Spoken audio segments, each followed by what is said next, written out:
Mina bakabusi nengre, mine bele obiama. Mina bakabusi nengre, me fele sama. Mina bakabusi nengre, mine bele obiama. Mina bakabusi nengre, me fele sama. Mina bakabusi nengre, mine bele obiama. Mina bakabusi nengre, me fele sama. Mina bakabusi nengre, mine bele obiama. Mina bakabusi nengre, me fele sama. Mina bakabusi nengre, mine bele obiama. Mina bakabusi nengre, me fele sama. Mina bakabusi nengre, mine bele obiama. Mina bakabusi nengre, me fele sama. Mina bakabusi nengre, mine bele obiama. Mina bakabusi nengre, me fele sama. Mina bakabusi nengre, mine bele obiama. Mina bakabusi nengre, me fele sama. Mina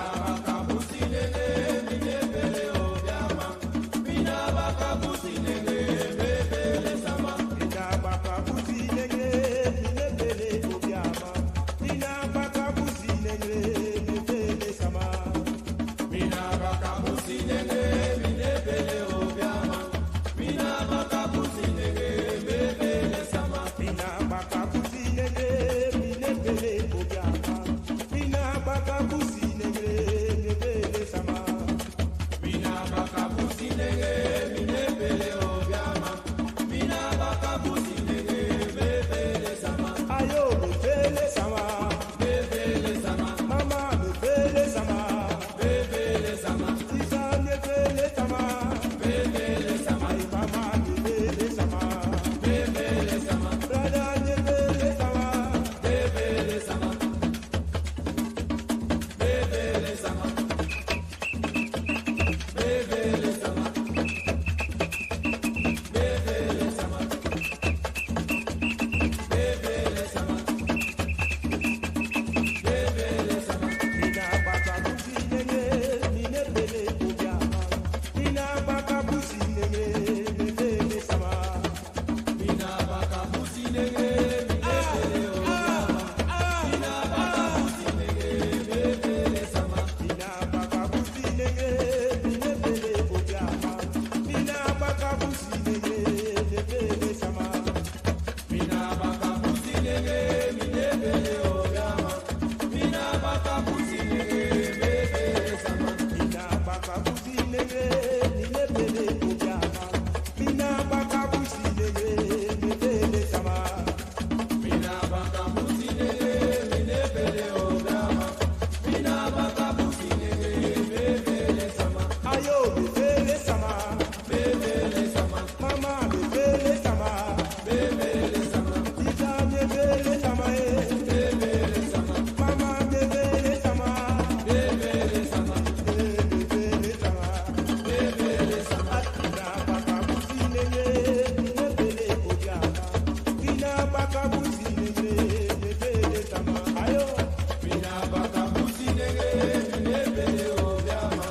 Mina bakabusi nengre, me fele sama, Ayo me fele sama, me fele sama, mama me fele sama, me fele sama, Isa me fele sama, me fele sama, mama me fele sama, me fele sama, mama me fele sama, me fele sama, Isa me fele sama. me fele sama.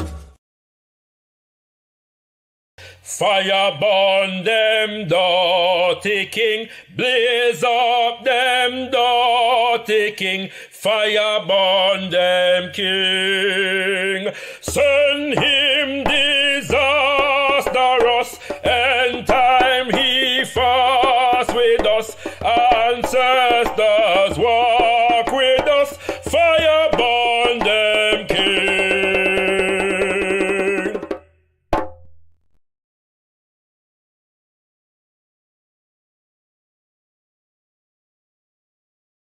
Arcs all those. This month marks 23 years since the passing of the late great Bernie Grant, a former member of this House and the founder of the UK reparations movement in the UK. In his last Prime Minister's questions before his death, he asked for an apology to the people of African descent, living and dead, for our country's role in slavery and colonialism. But since then, Prime Ministers and heads of state have only ever expressed sorrow or deep regret. These are not sentiments that are befitting one of the greatest atrocities in human history. And there's been no acknowledgement of the wealth that has been amassed, or the fact that our country took out the largest loan it ever has to pay off the slave owners and not the enslaved. So I want to ask the Prime Minister today if he will do what Bernie Grant asked all those years ago, what I have asked and what countless others have asked since, and offer a full and meaningful apology for our country's role in slavery and colonialism, and commit to reparatory justice. No, Mr. Speaker. What I think our focus should now be on doing is, of course, understanding our history in all its parts, not running away from it, but right now making sure that we have a society which is inclusive and tolerant of people from all backgrounds. That's something that we on this House, our side of the House, are committed to doing and will continue to deliver. But trying to unpick our history is not the right way forward, and it's not something that we will focus our energies on. Mwale, be thankful unto the Mother, Father, creative life force of the universe. Kudzai Muzimu Mukulu. Give praises unto our great ancestors, Abibi Tumi, Abibi Fahodiye, African liberation and African power for all African people. Greetings, family. You don't know, so we're there again. And next Ujima Day, Tuesday, the 16th of May, and it's another edition of ZIVANAYI. For those who may not be aware, ZIVANAYI is a word spoken in the Shona language of Zimbabwe, and it simply means let us know each other. Yeah, so it's an interactive show, and as always, I get things started. You know what I'm saying, and I invite you to come through. Now, a couple housekeeping matters. We are multi-streaming, and if you are watching anywhere other than gotkushTV right about now, please come live and watch on gotkushTV. You have easier access to the live link to join the conversation once you do so. Yeah, so in the description to the video, if you're not watching on gotkushTV's YouTube channel, you can check it out right now. Yeah, in the description, and you'll find that link, and you can come through and check it out. Yeah. So what we've got one person coming through already. I'm going to let people through after I've just got off, my head, some of the things that I've been thinking about throughout the week, but feel free to come through right now. Also, the gotkushTV, we're rebuilding and developing and all these things, and so you can support us at the moment in our development, so we can get some new equipment and produce some new shows by hitting up the Patreon. Yeah, hit up the Patreon with a monthly or even a one-off contribution. Every little bit helps, and we look forward to you doing so. But find the link on your screen right about now. Yeah. Okay. Let's get into this thing. So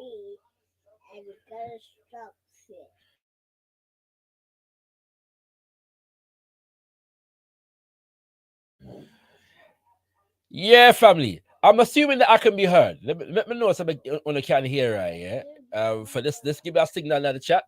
Let me know if I can hear right. It's always good to do that. Check in, make sure you can be heard.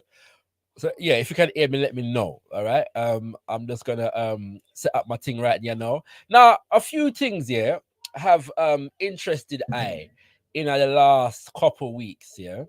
As you can see, I started the show by sharing the footage of the sister who was requesting and the reparations in Parliament. All right. Well, she was requesting an apology and a commitment to reparations. Yeah. Following in the footsteps of MP Bernie Grant and all these things. Yeah. And we heard the response from the Prime Minister Rishi Sunak. Now, the reason why I played that is because last week on ZIVANAYI, we had quite an interesting conversation about reparations. Yeah, and I was reminded of the fact that that the sister, whose name I'm forgetting, I'm not sure why her name is slipping me, but yeah, made that statement in the parliament, and the response from the prime minister and other MPs, mostly the conservative ones, and you know, the conservative MPs of African extraction did their best to demonstrate and make sure everybody knows it. Yeah, them not agree with the reparations demand. All right. But yeah, Bell Ribeiro Addy is her name. Yeah, Bell Ribeiro Addy is the sister's name. You know what I'm saying? So that was just a little shout out for those who were involved, yeah, in the conversation last week, and we'll see what comes up this week. But to begin with, though, I want to jump in at this issue that I was not aware of until me did watch Question Time, yeah, one day, yeah. And I became aware of an issue that I was not previously aware of, yeah. And that issue is the issue of the sewage system in the UK.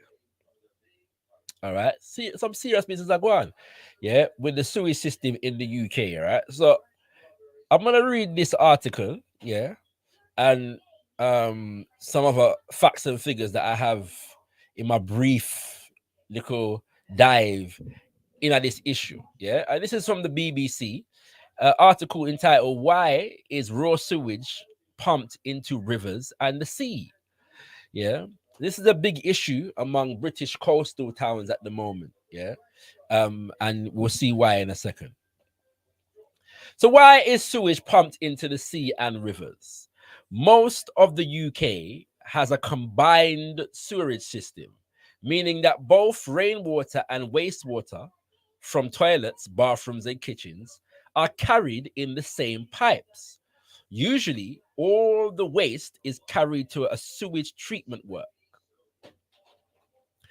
But the Environment Agency, EA, which covers England, says capacity can sometimes be exceeded during heavy rainfall, especially when dry ground is unable to quickly absorb water.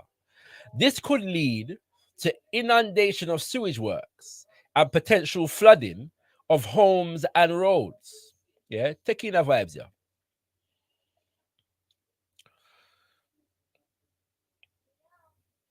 Yeah, so this could lead to inundation of sewage works and potential flooding of homes, roads, and open spaces.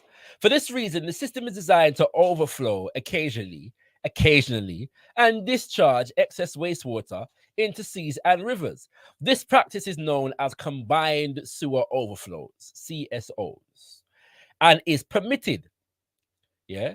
So then it goes into how combined sewage system works. Got a nice little graph over here, so you can see the wastewater going into the sewer from there, so, and you can see the rainwater going into the sewer from over here, so. And then when the thing gets serious, then the thing overflow and it going into the sea and the river, and all of these things. Okay, all right. That's what you call a combined overflow. All right. The EA, which is the Environmental Agency, requires water companies to monitor the overflows, and they can be investigated and fined if they fail to meet certain requirements. The government says it plans to change laws so that the EA can issue unlimited penalties for sewage dumping. Yeah. How often is sewage released? Listen to this. Data shows that use of overflows is not occasional. Yeah, so it's occasionally permitted, but the overflows that are happening at the moment are not occasional as it is meant to be. In 2022, raw sewage was pumped into rivers and seas for 1.75 million hours last year. On average, 825 times a day. This is down 19% on 2021 figures. So it was even more in 2021. because of drier weather rather than water companies' action, according to the EA. Then I'm have an article graph again, yeah. Water companies discharge sewage into rivers and seas for nearly 1.8 million hours in 2022, and the primary offenders 1, 2, 3, 4, 5, 6, 7, 8, 9, 10. These are the top 10 primary offenders. There's about 22 main water companies. Yeah, United Utilities is by far the biggest. Yeah, and obviously you can see here they are the most guilty party in this scenario.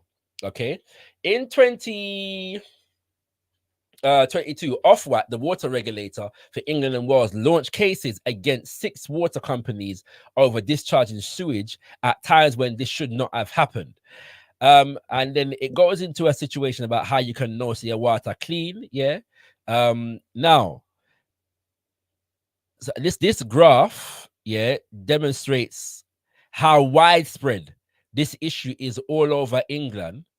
All right. So you can see from the dark red to, you know, the light red, these are the areas that are affected. Yeah. And obviously some of the most areas affected, or populous areas affected, are along the southern coast. Okay, what are the health risks? Yeah, swimmers are warned to stay away when untreated sewage is discharged into the sea. The contaminated water can lead to serious illnesses. Risks include gastrointestinal illness or stomach bugs, which may cause diarrhea and or vomiting, as well as respiratory, skin, ear, and eye infection. What is being done about it? While announcing potential unlimited fines, so at the moment, yeah, the government fines the water companies when they're guilty of these things. Yeah, we're gonna come back to that in a second. And there's a proposal right now, but the fines are currently limited, I believe, for £250,000. Yeah, yeah, is what they can fine the companies. But there's a proposal to unlimit the fines. Yeah, the environmental secretary, Therese Coffey, also said there was, quote, no way we can stop pollution overnight. She said that building more infrastructure such as super sewers could add hundreds to people's bills. Matt Brown of Wildlife and Countryside Link, a coalition of environment and wildlife organizations in England, welcomed the government's announcements, but said, quote, we are still waiting to see a comprehensive plan built around delivering a long-term target for the health of our waters. There were previous attempts to limit sewage dumps too.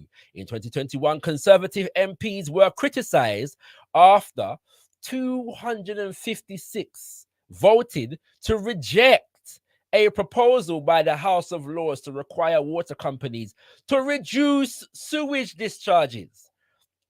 The people then voted, yeah, against a proposal to require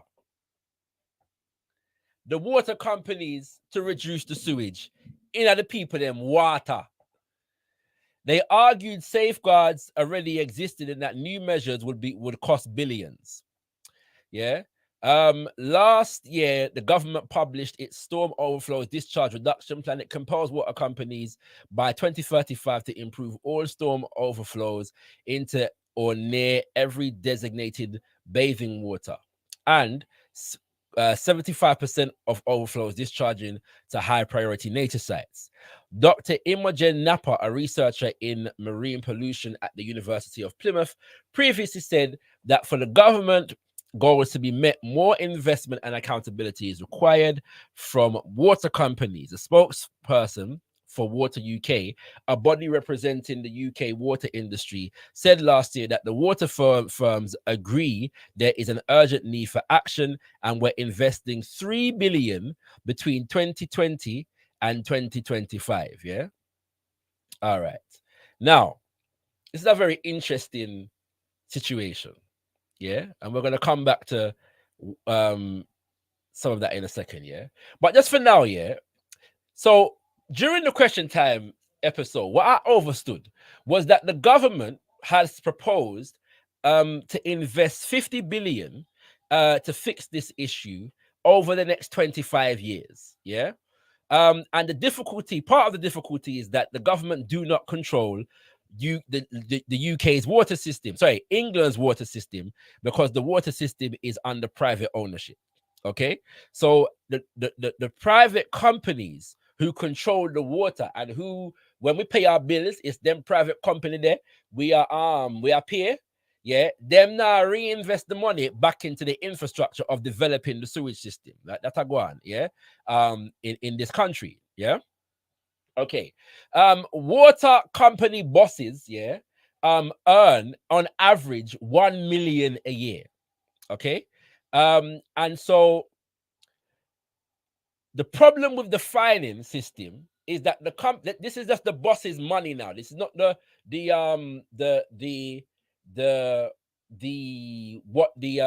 companies make, yeah, on an annual basis, yeah. But we can get a measurement of what the companies make on an annual basis because the Financial Times, yeah, put out the fact that 4 billion pounds, yeah, has been paid out to the shareholders, yeah, of the water companies in last year alone. They paid out 1.4 billion, yeah. And between 1991 and 2019, that 20-year period, just under 20-year period.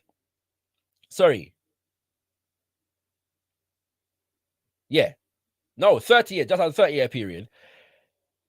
What's this now? 57 billion has been paid out to shareholders. Yeah. Okay. So obviously the water companies have money. Yeah. But them now reinvest it back into the infrastructure. Okay. Then now we hear 20% of what we pay in terms of water bills, yeah, to these people is being sent to servicing the debt of the water companies. So when them borrow money, yeah, our water bill money is being sent to pay off those debts as well as to pay off shareholders. Okay. And so this now is I was not aware of this issue before. Yeah. And this is an issue where you hear about in our places like where we come from. Yeah. You know what I'm saying? Places whereby, you know, there's not a national sewage system that covers the entirety of a country, like in a Jamaica, in a Nigeria, you know, them place there. Yeah. So many of us know them things they are going to England. Now, the only thing about this is that this is not an issue. Probably the only issue that are going in England right here now, whereby African people, black people, are not the ones disproportionately affected by this thing. Very interestingly. Yeah. That is until them succeed in gentrifying the whole of the inner city, them are moving us out to, you know, them outer outskirt areas. Yeah. Some of we might find ourselves in some of them areas that is severely affected by these things. Yeah. But I never knew this was taking place. So it was on my mind. So I thought I'd speak to it right here now. Yeah. That's one issue. And the second, I'm going to bring the second one, and then I'm going to bring to anybody who want to come through. The link is in the description. Sorry, in the chat, Kings and Queens. The link is at the top of the chat. It's pinned to the top of the chat. If you are watching via gotkushTV, you can feel free to click that link at any moment. It's ZIVANAYI if you're just coming through. So it's open house. You can feel free to come through and share your thoughts, feelings, ideas, ask questions, raise your own issues, and all of these things. Yeah, I've just been speaking about the fact that I learned about this issue of the sewage companies, the water companies in England pumping sewage water into rivers and streams and the sea. And obviously, this is an issue for people on the coastal towns because them want people for, aside from the obvious, yeah, cleanliness and all these things, it's having an impact upon tourism, yeah, to places where there are beaches, right? So that you know, sometimes beach have a shut down and all them thing there, and the small business them now make no money, you know what I'm saying? The tourism turned down, you know. So this is a serious issue, yeah. So when I thought about that, and then I thought about the fact that we exist in a state of neocolonialism, which is, as defined by the Association for Kwame Nkrumah, that our economic system and therefore our political policy in majority black nations, yeah, is governed from outside, and government outside being namely places like Britain, places like America, and so on and so forth, France, and them places there. If that's how them treat them own our people, like I said, this is not an issue that disproportionately affects African people, as far as I'm aware, in the UK. But if that's how them treat them own our people, all you think them are gonna treat we? It's obvious why in a place like Nigeria, yeah, the Niger Delta, and the ecological ecocide that is being done to the environment because of these corporations. It's obvious why that's a go on. If they're gonna treat them owner people in England them way, or they're gonna treat we in Nigeria and Jamaica if we open up the cockpit country and say them can mine down there. So good night. Or they're gonna treat we in fewer country them if they have control or inordinate control and influence over our economies. That was the question I had to ask. Yeah. Then now, as on know, Fiona King was coronated. Yeah. Not last weekend, the weekend just before that. And one of the things that interested me was this thing about the protest them. Now, for those who are not aware, there's a man by the name of Graham Smith. Yeah. And Graham Smith is the leader of an organization called Republic. I'm not overly familiar with the organization, but it is basically an anti-monarchy organization. It's pushing for Britain to become a republic. It won Britain for dash away monarchy and become a republic. All right. So Republic now, them got the coronation figure protest the coronation, yeah, and 6 of its members, including Graham Smith, were arrested, and they were arrested under the Public Order Act, yeah, the Public Order Act, which was a bill that was passed in the British Parliament in May of 2023. That means that the bill did pass and was made an act just before Charles was coronated. All right. And so this act, yeah, is the second act in the space of about a year, just over a year, because there was a previous bill passed, which is called the Police Crime Court and Sentencing Act in April 2022. All right. And what happened was the government tried to get that one through last year, but then when it went to the House of Lords, yeah, them take out some of the more hardline policies that the government wanted to introduce. So the government now take the whole of the hardline policies them and put it into the public order bill that was passed just earlier this month, yeah, in lieu of the coronation of Charles. So obviously, just to give an idea of some of the things that are in this bill, one of the major things is, which is why Graham Smith and the people them were arrested. The act, the Public Order Act, increases the police capacity to stop and search people. You don't have to be suspected of anything, yeah. When it comes to protest, them can stop you and search you, yeah. And one of the aspects of the bill is that basically they've put a ban on locking yourself to property and obstructing traffic and so on and so forth. I forget the actual terminology, yeah, but it's called a lock on something or another, yeah. And so you can't tie yourself to the railing or block up the road or them something there, yeah. And so Graham Smith and them were arrested because when they searched them bag, they had luggage straps, yeah, literally things where them can strap bag to them back, yeah, them bag. This was considered to be evidence of their intent to tie themselves to something or another and disrupt the world of proceedings them. So them lock up the people them for a whole 16 hours, yeah. And so this has caused a significant issue in Britain now because of the fact that people believe that the government is infringing upon the people's right to protest, yeah, and obviously protest against government policy. Why is this important to Black people? for a number of different reasons. There are any number of issues that are taking place at the moment that people in general are protest for, but like issues to do with that we are known to protest on. One, black left in custody, and two, in more recent times, reparations. A lot of these bills have been passed in relationship to the organizations such as Extinction Rebellion and FIDEM protests on environmental issues. And we know I say Extinction Rebellion are run things when it comes to protests, right? I know them locked down the whole of central London for a whole week a couple years ago, and them are going with holy party, yeah. But one reparations organization in this country, or I should say, the coalition of reparation organizations that are responsible for the African Emancipation Day Reparations March, have formed some kind of relationship with Extinction Rebellion. Yeah. Now I know that there are many Pan-Africanists and reparations activists who are critical, yeah, of that particular. I wonder if it's legitimate to refer to it as an alliance. I don't want to overstate the point, yeah. But for want of a better terminology right about now, let's call it an alliance, all right? So there is some kind of relationship between the African Emancipation Day Reparations March Committee and Extinction Rebellion. So what these people have done in a time whereby there is a heightened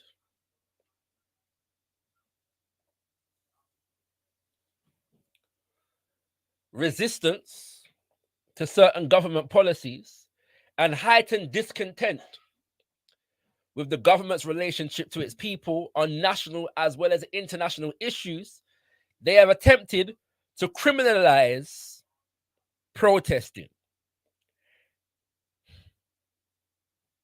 It's going to affect everybody. But I suggest to African people that this is going to significantly affect us, especially because the biggest protests that we have seen from African people in the last decade have been on the issue of reparations. Yeah. And should that continue, look like we are going to be in some serious problem. All right. So those are two issues. Yeah. Those are two issues that, you know, came across my desk, so to speak, this week. It's your time, family. It's your time. Yeah. So feel free to come through and join up the conversation. Yeah, if we don't want to join up the conversation, the link is in the chat. The link is in the chat, especially if you are watching on gotkushTV. Feel free to come through. But I'm sharing the link again in the chat, and I'm going to bring through Mr. IC Free now because he's come through nice and early. But if you want to come to his open house, yeah, so you can raise any issue, or you can question upon the issue them where me raise, or you can ask question, you can raise your own points in relation to those issues, yeah. And also, let me remind you all that if you want to support gotkushTV, we have a Patreon, and you can support gotkushTV by, you know, contributing to our Patreon either through a one-off or a regular monthly contribution. All right, give thanks in advance for all those who choose to do so. Mr. IC3, I'm bringing you through now. Greetings and welcome, Mr. IC3. Greetings. Yes, you raised some interesting points there. Yes, sir. Yes, sir. And I like to focus on the issue of reparations, because that's where the big battle, the final war will be on that very issue. I don't know if it's the final war, but I agree that it will be a serious battle. So let's go forward. Let's go forward. Yes. So I'd just like to expand on that. I've done a new graphic this week. Okay. This is a new graphic. Okay.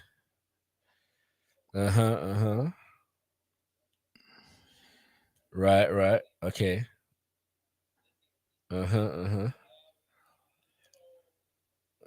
Go on, explain the graphic. I think I get it, but explain the graphic. Go on. Yeah. Okay.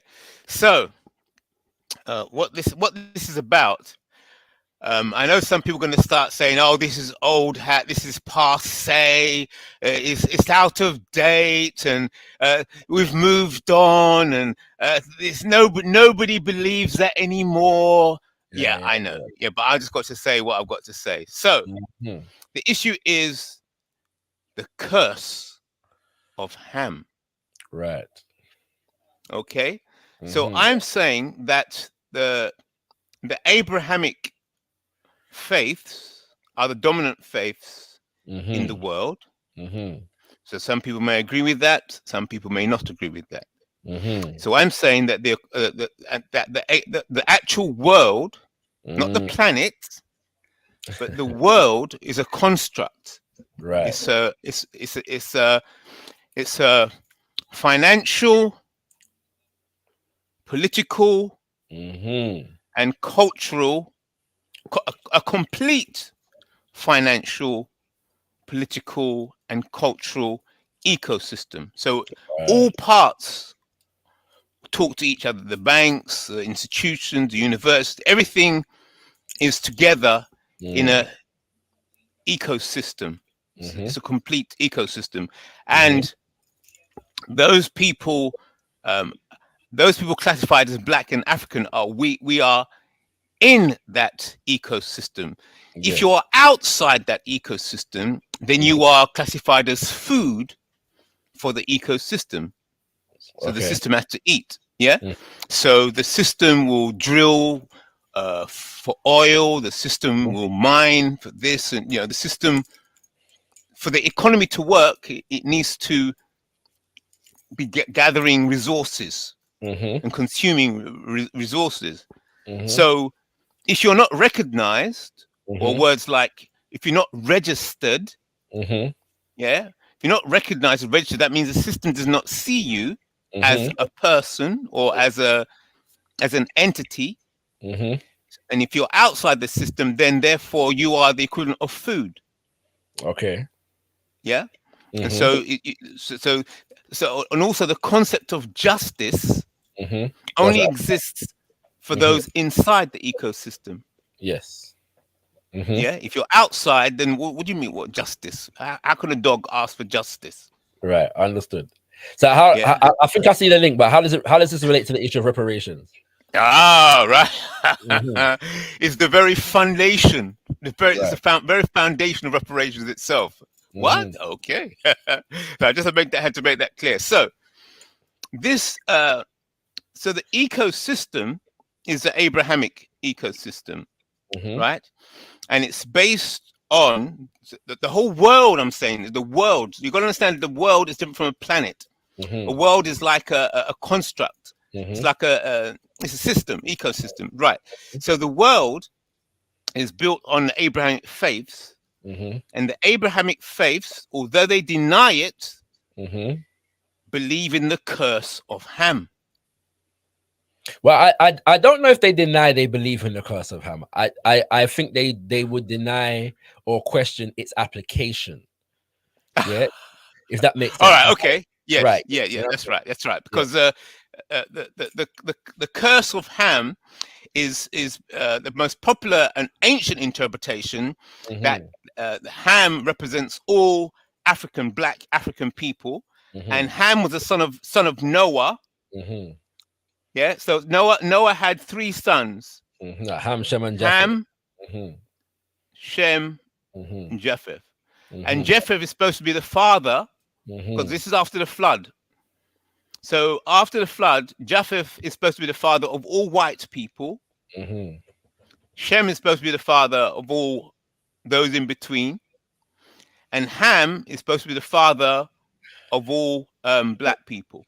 Yes, according to some interpretations. That's how I say it. Yeah, yes. But stating here that is the most popular, most powerful, and longest lasting interpretation that is fully functional, and that the world, as we know it, is built on that interpretation. I'd have to, even though they'll say it's denied that it's not the case. Yep. Yes. So therefore, So and Ham, his curse was that his skin was to turn black. Therefore, Black Africans are the cursed people. Right. So when they talk about growth in the economy, growth in the economy, you see, is a blessing. See, so cursed versus the blessing. So if there's growth, you're gaining wealth, you're gaining money, you're gaining interest, concept of interest and growth. And that growth is towards whiteness, because that's the value system. Yes. So growth is when you hear the word growth, it's towards the blessing, the blessed, which is towards whiteness. That's why, women will buy skin lightening creams, and even men will get, because you're aspiring. They're aspiring towards the blessed of whiteness. All right. So I think we got it in terms of the breakdown. So let's get go on. Okay. Right. Okay. So reparations then. The statement is that the only legitimate, remember we talked about legit, registered, legit. The only legitimate black business is the business of reparations, because that is the only direct counter to the economy of the system of white supremacy, which is the curse of Ham. Does that make sense? It makes sense. Yeah. So and also the direct counter to the system, to the economic system of white supremacy, is really something beyond the word reparations. We use the word reparations because the word reparations only fits within the economic system. But really, you have to, an entity has to be built or created that is outside of the economic system. All right. And because it's outside of a financial, political, and the financial, political, and cultural system, because this entity is outside of the complete political, financial, and cultural ecosystem, then there's no language for it. That's why for such a long time we've been trying to fight this thing, and you can't fight it because there's no language for it yet. That's an interesting point. I'd like to suggest that there is a language for it. Okay, so let's go for it. Yeah, but the system itself has mechanisms within it to identify the language and attack it and delegitimize it in the minds of the people. Yeah, so it's a situation that the system calculates for the fact that there are those within it who are going to rebel against it. Yeah, and so it has mechanisms within it, to identify those entities, and to neutralize the language, or attempts to neutralize the language that would be associated with those entities, if that makes sense. Oh, okay. So let me challenge you on that. I would argue that, for example, reparations in and of itself is one such terminology. Yeah. So, for example, when somebody steps up in Parliament and dares to say, Britain or the Prime Minister should give an apology, for the Ma'afa, the invasion, conquest, and enslavement and colonization of African people, the Prime Minister already knows how to respond, and he knows in his response that he has the backing of the establishment, of the system, and many within the system, including those of us who are caught up in the system, are going to back him in that response. Okay. So this is where I differ from you. When the subject of reparations is brought up, it can be seen as something a bit too expensive for the system, for the whole ecosystem, for the economy to handle at the moment. But a lot of people, when they talk about reparations, they're still thinking of getting reparations and still remaining inside the system. No, I'm not. I wouldn't dispute that in terms of the minds of individuals, yeah. But the movement for reparations it doesn't necessarily promote that kind of idea, if that makes sense. Yeah. So I'd agree with you. There are shortcomings in terms of our people's understanding of what reparations is that might compromise the value of the movement in our present mentality. I understand that. Yeah. But I'm saying that the movement itself and the arguments that inform the movement, there is much in it that would seek to break free and aims to break free of the constructs, that are currently make up the system as you're referring to at the moment. You see what I'm saying? So because of that, the reparations issue is dangerous for the system and the world in which we live. Right. Because so within the reparation movement, then there's 50%, or less, I don't know. There's one camp that understands it the way you just described. Yeah. And another camp who sees don't destroy the system itself. Let's get a better share of it, of the system. Yes. And that seemed to be the most popular view with the FBA, Foundation of Black Americans, and ADOS, African descendants. Yeah. So what they're trying to do, they're trying to say, look, we as Black people are built part of the construction of America. Yeah. Therefore, we want our fair share of this entity. Yeah. Called America. Right. So how would you say that mindset goes with what you just said? Yes, because in my humble opinion, it is the job of the system to use the frameworks that are designed for us to fight against it, against us. Yeah. Yes. Okay. So the issue of reparations has become very significant among African people in the last 20 years.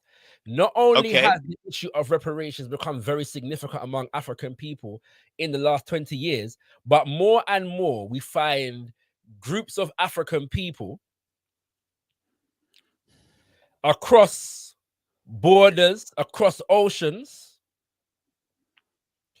collaborating on the issue of reparations, to the point whereby even neo-colonial governments in the Caribbean have had to front a reparations campaign, which they have not tried to do ever since so-called independence. From them time till now, there has been a reparations movement waging among the grassroots of African people in all of these nations, and the governments have never seen fit to take up the charge. Right. So good point. Good point. Right? Okay. Now that doesn't mean that you got a good angle. Right? Good angle. that doesn't mean. Listen now. That doesn't mean that the governments are in any way, shape, or form now revolutionary. or attempting to come out of the construct. It simply means that there is a development of critical mass on this issue, and the grassroots has influenced the community in such a way that this is a primary issue now. So there's two ways to deal with this. One is to fight it directly, to delegitimize the issue of reparations, to develop ready-made talking points that people can use to respond to it. That's one way. Attack it directly. The other way is to co-opt it. Okay. To create a reparations movement that is more amenable to the demands and the interests of the system itself. And so Right. when you see Okay, groups you're sharp. You're on it. You're on it. So when you see groups of African people waging a reparations campaign in the name of being patriotic to the enslavers and the colonizers, that's what that is. I'm going to wage a reparations campaign against Britain and America in order for them to make me fully American and British. Right. That's right. Yes. Yeah. Yes. Because that's more favorable to the colonizer than we are going to wage a reparations movement as African people to fulfill the fullness of what it means to be African. Right. Okay. Good. You follow me? Good. Yeah. Yes. So that's an example of the system co-opting the thing. They have to do that, and if you can't beat them, join them. Yes. Right. Okay. They're gonna bring me into the Labour Party, and they're gonna bring me Yeah. to the Conservative Party, and Yes. that attaches our activism to those institutions, yeah, and the dictates of those institutions. So we're very unlikely, most of us, if we go that route, to come out and go beyond those institutions. Right. Okay. But So let me just say this. Big up to everyone watching me right now on Instagram. Come through gotkushTV. We're live now on YouTube. Yeah, come through gotkushTV. We're live now on the YouTube. I'm gonna lock off this stream in about 5 minutes. Yeah, but big up everyone watching me right about now on the Instagram. My love on no, and yeah, come through live gotkushTV right now. Big up. Go to. Oh, by the way, anybody who we're live here, so it's open house. Anybody can click the link. The only criteria is relevance and respect. So it's open house. You can raise any issue you want to raise, contribute to the conversation we're having now, question I, challenge I, whatever you want to do. Go ahead, IC3. all right. So explain to me then your vision of reparations in light of what you just said. How would it actually function? And what would be the transition process? Transition. I don't like answering these questions as an individual, yeah, because I don't see reparations as an individual topic, yeah. What I will say is this, in my humble estimation, nobody has ever received reparations from a position of weakness, yeah. Plans for reparations are only successful when they are made from a position of power. Yes. Yeah? Okay. Whereby we're not just asking. We have consequences and repercussions. Yeah. Right. For failure to meet the demand. All right. Exactly. All right. And so, but there are some basic things that I think would need to be addressed. So I'll give you a few examples. Yeah. Return of the money that was effectively stolen from Haiti. Yes. In the 1820s, the people of Haiti had to pay reparations, yeah, to the French for freeing themselves from enslavement. The French went there with hundreds of cannons and basically telling them to pay up, yeah, or be destroyed. Right. Yeah. And that was literally what they considered to be reparatory injustice, yeah, because they lost property in Haiti. All right. Yes. The value of that money, which is in the billions today, should be returned to Haiti. You follow me? Yeah. Yeah. These are just a few examples. All right. The 20 million, that was paid out, yeah, to the British enslavers in the 1830s and 40s as reparations for loss of property should be returned. Yeah. Okay. Hold that point there. I know that, but what I was really asking you about is this issue of leverage and power. Because I agree with you. There has to be consequences. Wait there, Mr. IC3. Sorry. Now, no, I'm only stopping you because I want to apologize to the chat, yeah, because I suspect that I'm not seeing all of the comments. Okay. Because I'm seeing big ups in the chat from people that I can't see them comment. All right. So let me apologize, yeah, to anybody whose comment I cannot see right about now. I'm going to try and work that out at the moment. Yeah, I'm not sure what the problem is, but it looked like only some of the comment them are come through upon my thing. Yeah, so let me apologize for that. Go ahead, I see free. Sorry to interrupt you. Yeah. So what you were saying different forms of reparation, but that's not what I wanted to focus on. I want to focus on what you were saying about power, because you were saying that there has to be leverage.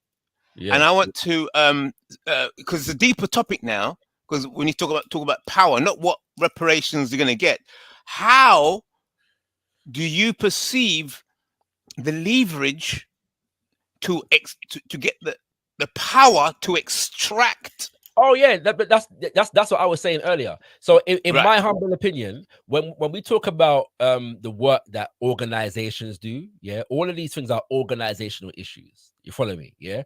So as Marcus Garvey said, the greatest power is in our organization. That means that we have to be building institutions that serve the interests of our people. Does that make sense? All right. Yeah. Okay.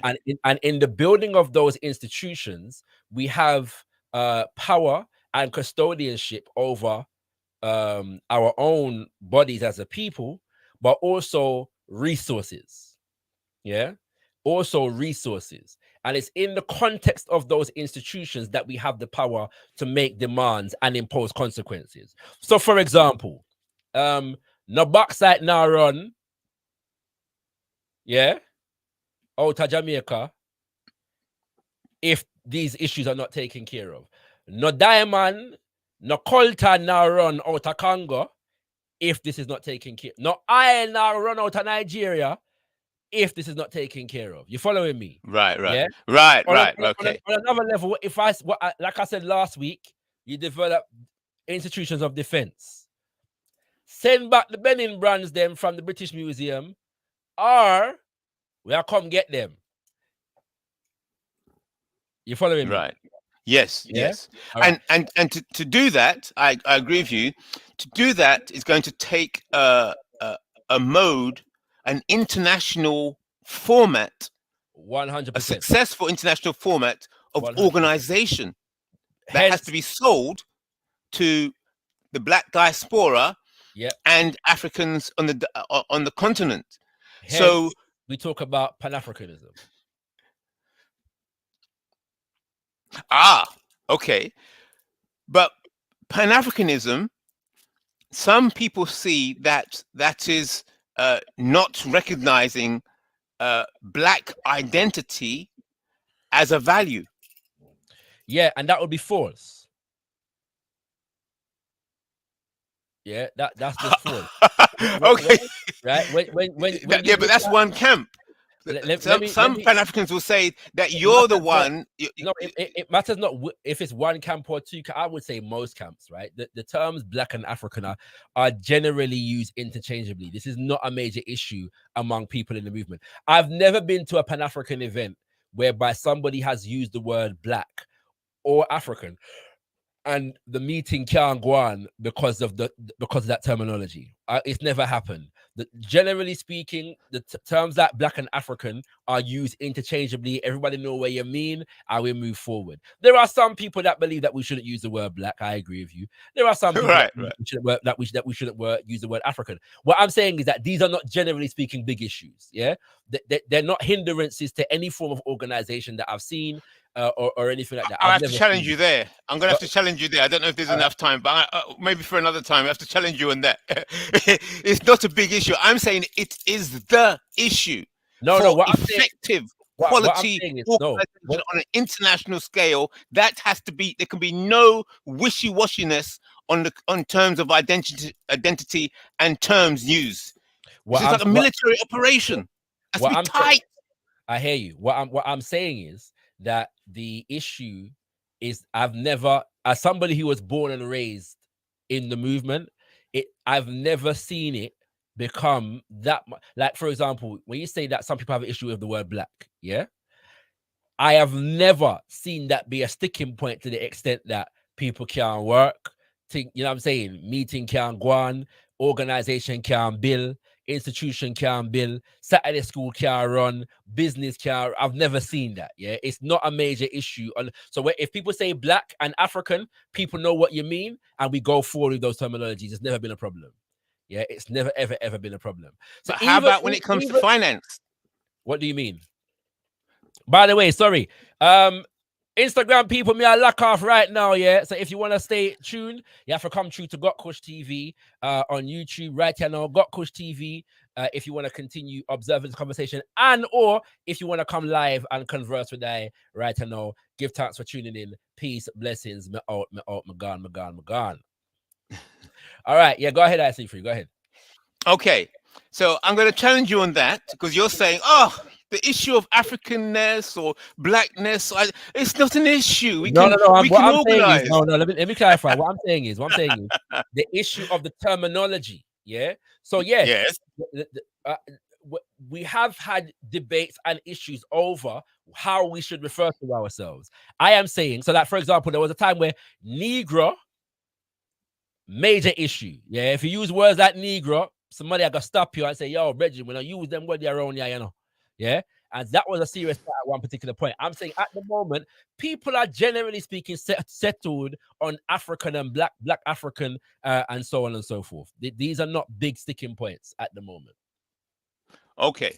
So in the context of organizing financial on the issues of finance, and because they say that partner is the closest thing we've had to a black bank outside or countering the white supremacist banks. Yeah, and I know that in America they did manage to set up a few black banks by putting a white person as the front of the bank, but sooner or later the white supremacists find out and then they just mess up the bank.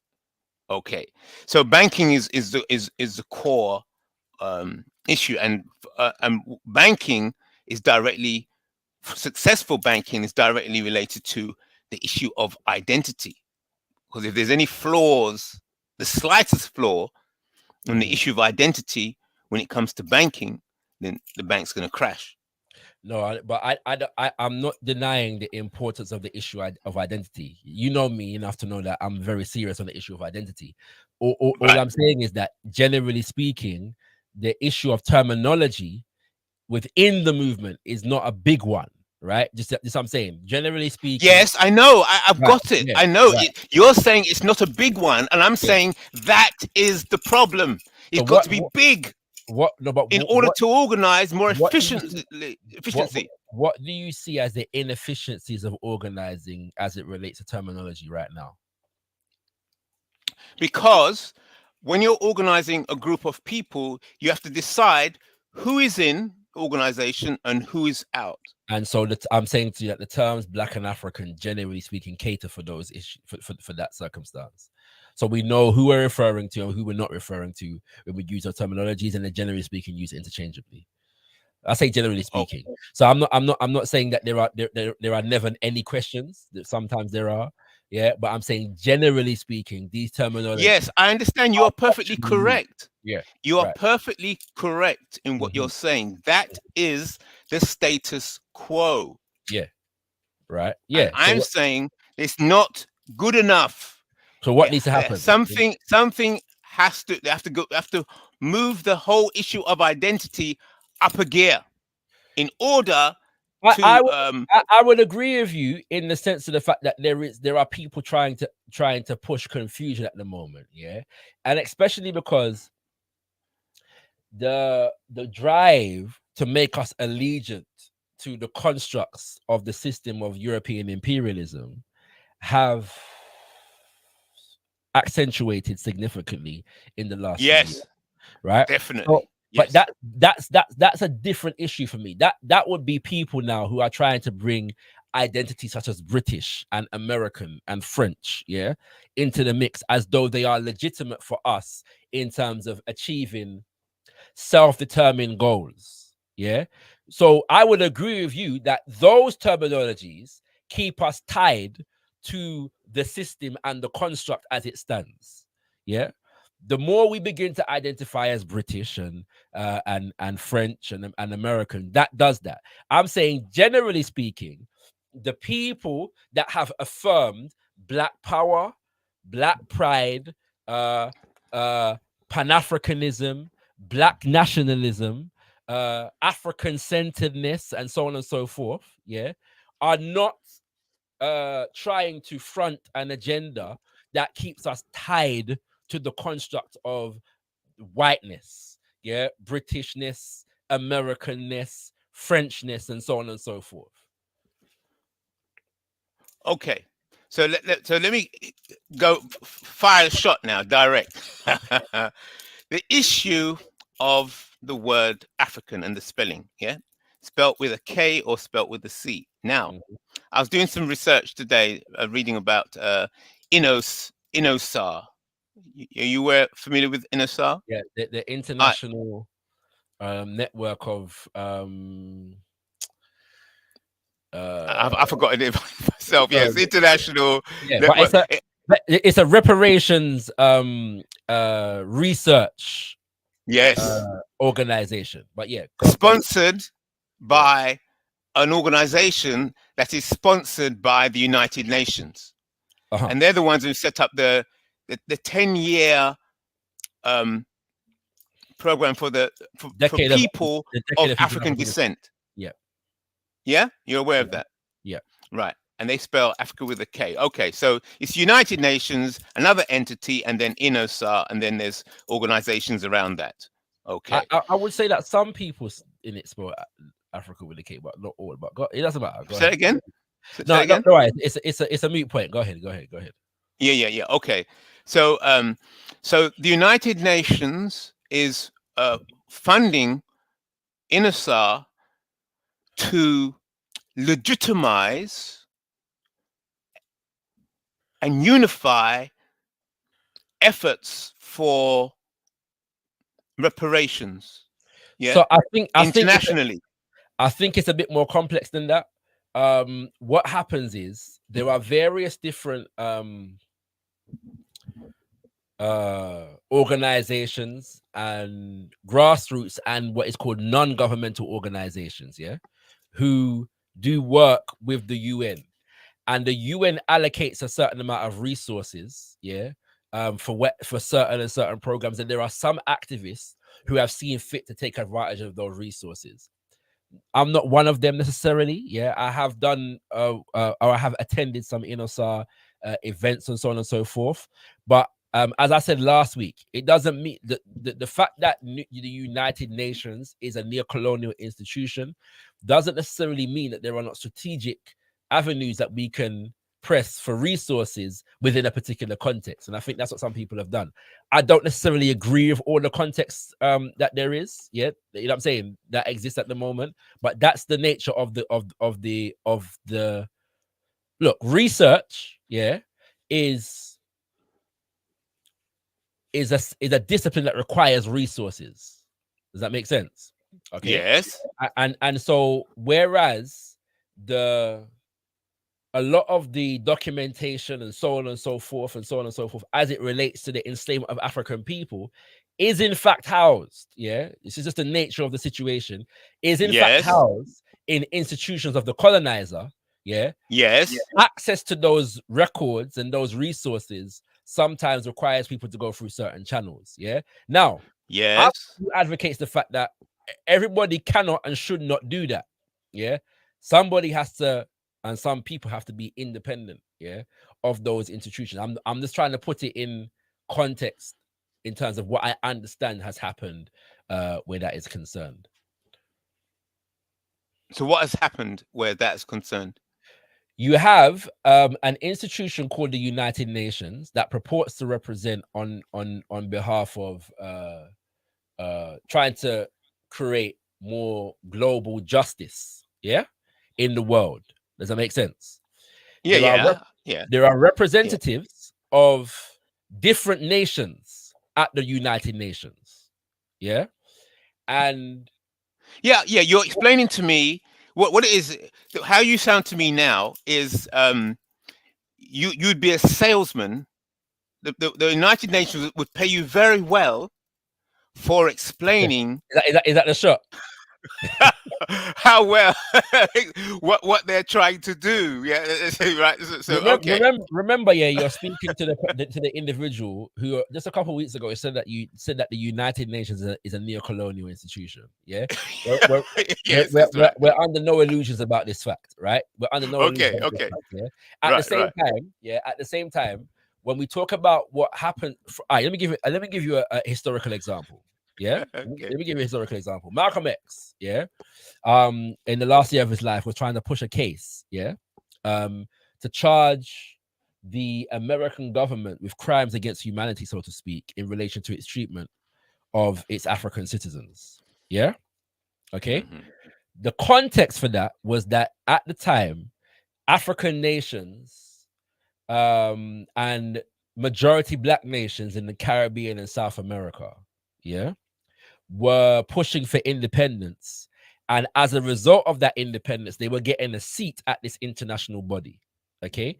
And so there was a move being made, yeah, to create a political bloc of African people that can have influence in relation to United Nations policies on certain issues. Yeah. So Malcolm X, as well as some of the leaders of the newly independent African nations, such as Kwame Nkrumah and others in his government and so on and so forth, were trying to use the political environment to raise awareness of things like what was happening in the Congo, for example, with America's invasion and support of neo-colonial leadership. What was happening in Zimbabwe with the white people in Zimbabwe trying to trying to push for independence from Britain so that they could institute white minority rule in Zimbabwe. Yeah.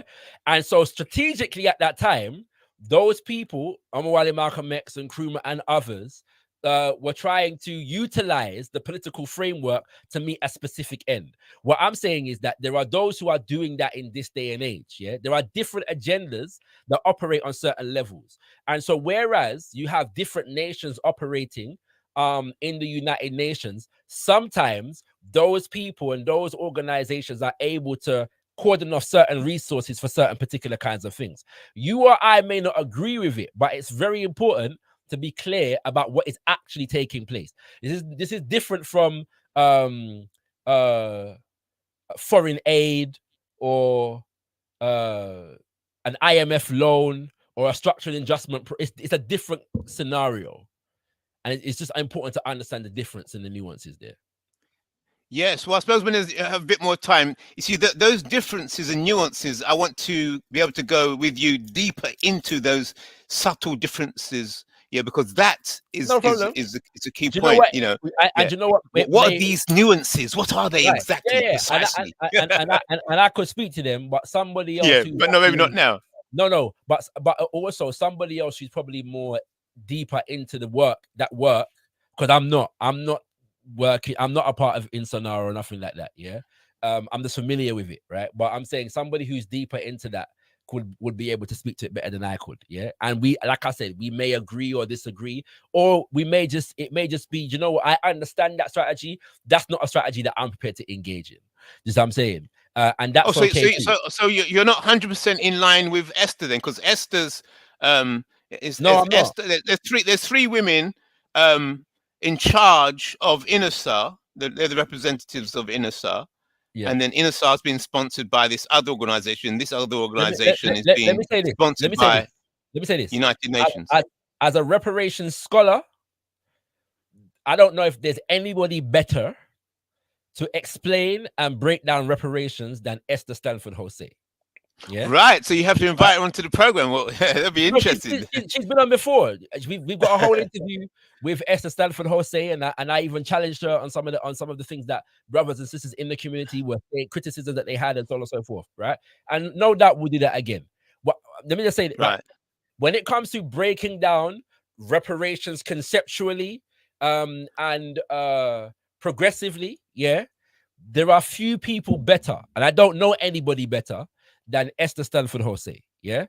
Am I always aligned with her politically? No, I'm not. Yeah. Oh, in what way do you not align with her?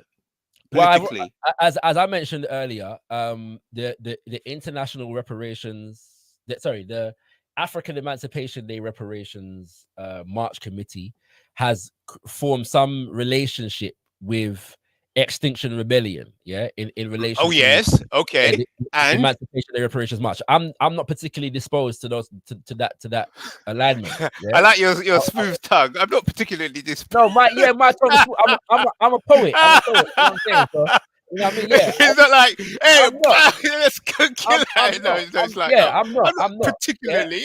No, I'm not. Right. So I'm not alive. Now, does it mean does that lead me to throw away the issue of reparations and the good work that the brothers and sisters within that formation do on the issue of reparations? No. Yeah, it's just a disagreement on that particular issue and on that particular formation. But I am determined that disagreement should not lead us to damage the reparations movement in general. Does that make sense? I've always had I've been a part of reparations formations and raised issues in those formations. For example, we talk about internal repair and external repair, yeah? But if internal repair must come before external repair, which is what the reparations movements, generally speaking, position, generally speaking, is, then we have to pay more attention. We have to ensure that the balance between our focus on internal repair and external repair represents that understanding. You follow me? The balance. Yes. Right. And one second. Let me just say this. Kings and Queens, we're gonna wrap up in like 45 minutes here. So if you want to come through, the link is in the chat. You can contribute to the conversation that we're having now, or you can raise your own conversation. Yeah, raise your own conversation. It's up to you, Kings and Queens. But I'm gonna share the link in the chat once again. You know what I'm saying? Earlier on, when we began, I was discussing the sewage system and how the water companies in the UK are specifically England are affecting the health and the well-being of areas and people in the UK through pumping raw sewage in our people water. And I was also talking about the protests, the clampdown on protests that have been recently instituted as acts of law by the British government. And then I see free come true, and whenever I see free come true, you know you're in for an interesting conversation. And that's what go on right here now. So we're just dealing with the issue of reparations, because that is the issue that I see free raised today. All right. So let's clarify that. So yeah, feel free to click the link and come through. If you want to join the conversation, I look forward to seeing you should you choose to do so. Go ahead, I see free. Okay, so I'm going to dig into what you're saying, because this is very serious. You see, the difference between the as you described, the political difference between your position and Esther Stanford's Jose's position, that has to be explored. That's very, very serious. It's crucial. And also another word you mentioned is the balance. So when you mention the word balance, it's almost as if you were saying that there has to be some balance drawn between Esther Stanford's Jose's political position and your political position. So see this word balance, that's right? What I was saying, but that but that's how it came across. See this word balance, yeah? A balance means that there's a point. You see, there's an actual point of balance. Yeah. And in order to get that balance, right, you've got to find that point. And what is that point? So that's why I'm questioning and discussing with you to explore, because you mentioned that other word like nuances, you know. What are these nuances? 100%. The issue that we're gonna have though, IC3, is that that balance is worked out in the process of organization, not in the process of conversation. Yeah. So it within the interest of gender, there is the conversations that we have. Yeah. But then there are conversations that take place within the process of an organizational process. Okay. And that is where that balance is worked out. Yeah. We're not always going to agree, right? We're not always going to agree. But sorry, can I clarify what I was actually saying that you're referring to? What I was saying is that when we talk about the reparations movement, there are concepts like internal repair and external repair. Yeah. And Okay. Internal repair, external repair. And the idea is that the external repair, which is what others owe us, and securing what others owe us, is predicated upon our capacity to engage in internal repair, which is what we need to do for ourselves. What I was saying is that I have expressed concerns in reparations movement meetings about the extent to which the focus, our attention, is imbalanced towards external repair, whilst not engaging our people enough in internal repair. I have made that representation. Does that make sense? Yeah. Yes. So I'm saying if that statement is true, that external repair and securing external repair is going to be predicated upon the effectiveness of our internal repair, then our efforts need to reflect that balance. Right. And so therefore, if we go into the context of which you're speaking about, because you are saying it's not done in conversation like we're having now, it's done through in organization, right? Yes. So, okay, that's your position. Okay, so, but to have effective organization, Yes. for organization to be effective and functional and powerful, and to maintain, because it's a balance that enables the organization to function, and then to contain power, and then to effectively direct the power and the resources. So no resources are wasted. It's precision planning. Yeah. So I'm saying it's because of this. This is my challenge. I'm saying it's because of the imprecision of the language of identity. Because of that situation. Qualify that then. What is the imprecision in language? Okay. Let me finish this bit first. What I'm saying is that the reason Black African organization are not finely tuned and effective enough to counter white supremacy more effectively is because that reflects the flaw in the language of identity and identification. So the language and the identity is what creates the plans for the organization to follow. So the organization can only operate as efficiently as the language that holds the organization there together. is some truth to that, but I need clarity on what the limitations or the inefficiency or the lack of specificity in the language. Right.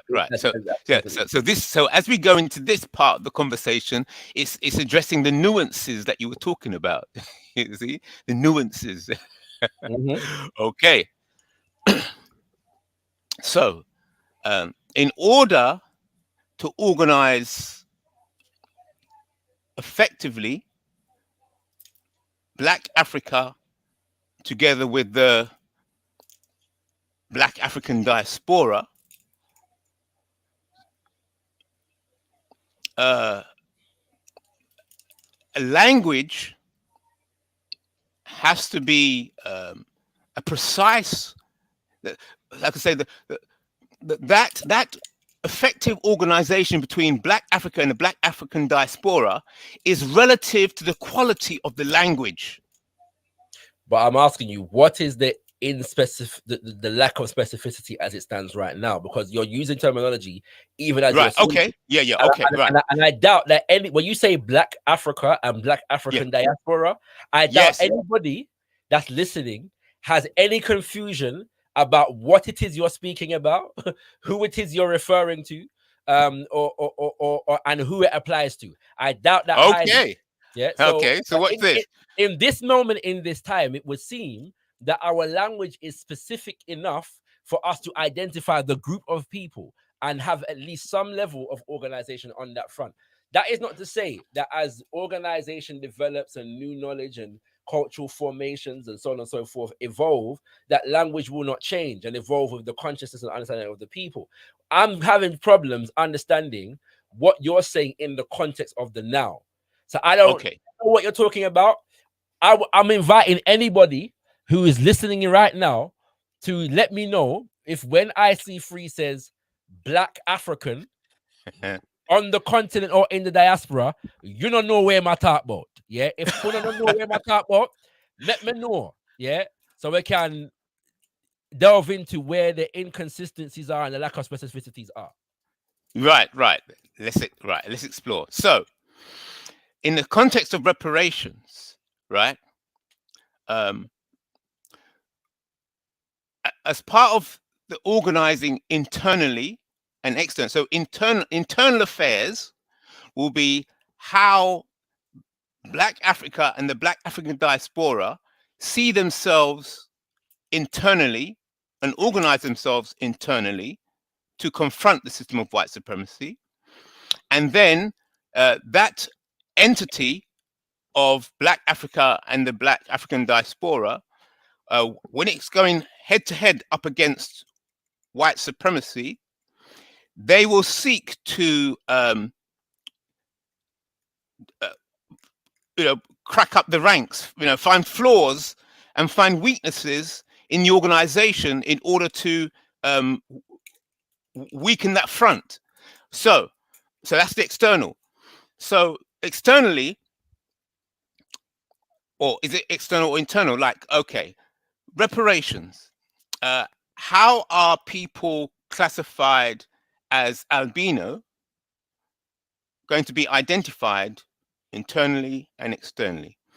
The mixed race question. Okay. How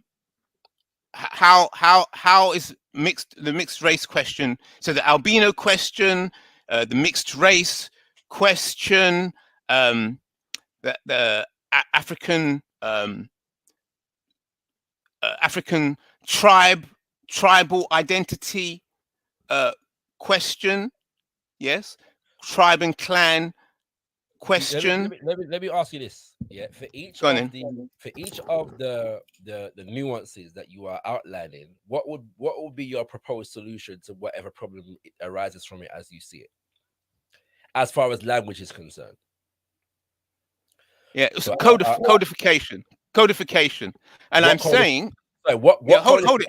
Yeah, but before we go into that, because remember, I was saying the whole point, the solution, your position, your position is that you don't see that there's a problem. My position is there is a problem, and because I see that there's a problem, hold it, because I see there's a problem, then I would like to present a solution.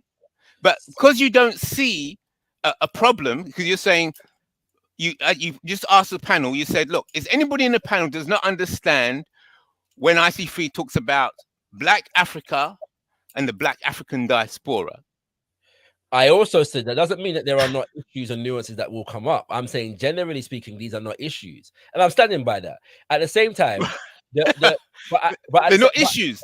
No, but yeah, because I'm still waiting. I'm still trying to understand, even with the nuances that you have presented, what the issues are and what language you would propose to solve them. If the issue is a language one, yeah. So how are we solving the problem linguistically, in terms of terminology, in relation to the possible fractures or fragments, potential fragmentations that you have identified? So on the issue of so that's a discussion. That's heritage. Hold it. So therefore, you're saying you don't see it as a problem. So what model do you use, or do you know of being used to? Very, very simple. The terminology Black and African have never presented an issue to any of those nuances. Yeah. in any significant way. When they present a major significant problem is in the context of neo-colonial ideation and allegiances. Yeah. So wittingly or unwittingly. So the issue, therefore, is not just the terminology that we use. The issue is the ideological framework and the political intentionality. Yeah. So, for example, if let's use the example of so-called tribe. Yeah.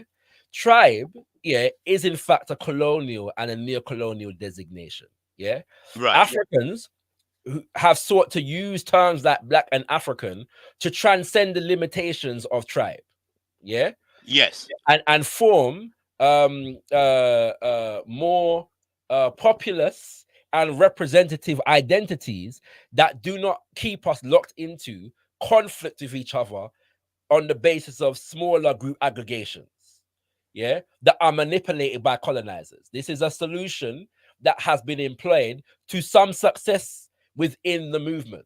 If you read and study the works of Nkrumah, if you read and study the works of Amilcar Cabral, Patrice Lumumba, if you read and study the works of the Quilombos, yeah, in Brazil during the 1600s, if we read and study the successes of Maroon nations, yeah, throughout the Americas, all of these required us as African people to not be confined to tribal conflicts and unite under a greater social aggregate in terms of our identity. Yeah, so that is easy. And the Pan-African movement, yeah, is to a significant degree built on that foundation. We inherit those traditions from those movements, from those formations, from those nationhood attempts, and so on and so forth. You see me? Yeah. Okay. Yes. So I talked to I'm on a lot of African forums, and I'm hearing Africans start saying, you know, we've got to get rid of this tribalism, you know, and we've got to unite Africa and get rid of this tribalism so that we can unite effectively for the better of Africa. So you're answering the question yourself. No, that's the popular view, but I'm challenging that view. I've heard that. That's there's a lot of people come with that angle, and I'm saying, no, the solution will be, which appears to be more complicated, more difficult, but the solution lies in the recognition of all those different identities, those tribes and those clans. The solution, the global solution of uniting all of Africa, that entity must recognize all of the different tribes and clans within that entity. But you notice nothing that I said would contradict that point. Nothing that I said spoke about negating, rejecting, denying, ignoring the existence of those people formations. The idea is that the people formation shouldn't be a hindrance and should not be used to facilitate conflict between us that aids the process of colonization and neo-colonization. So we have to transcend those limitations in order to form greater organization. That is the point. Right. If we study again, because I know I'm not just talking, we can, all of the people that I mentioned didn't deny people's heritage, didn't deny unique people group formation, development, culture, language, and so on and so forth. It sought to unify across. If we study another example, if we study the work of Baba Sheikh Anta Diop, yeah, what you just said in terms of recognition and unification from the point of recognition exist in the work. The frameworks that he's putting forward to solve certain problems take those things into consideration.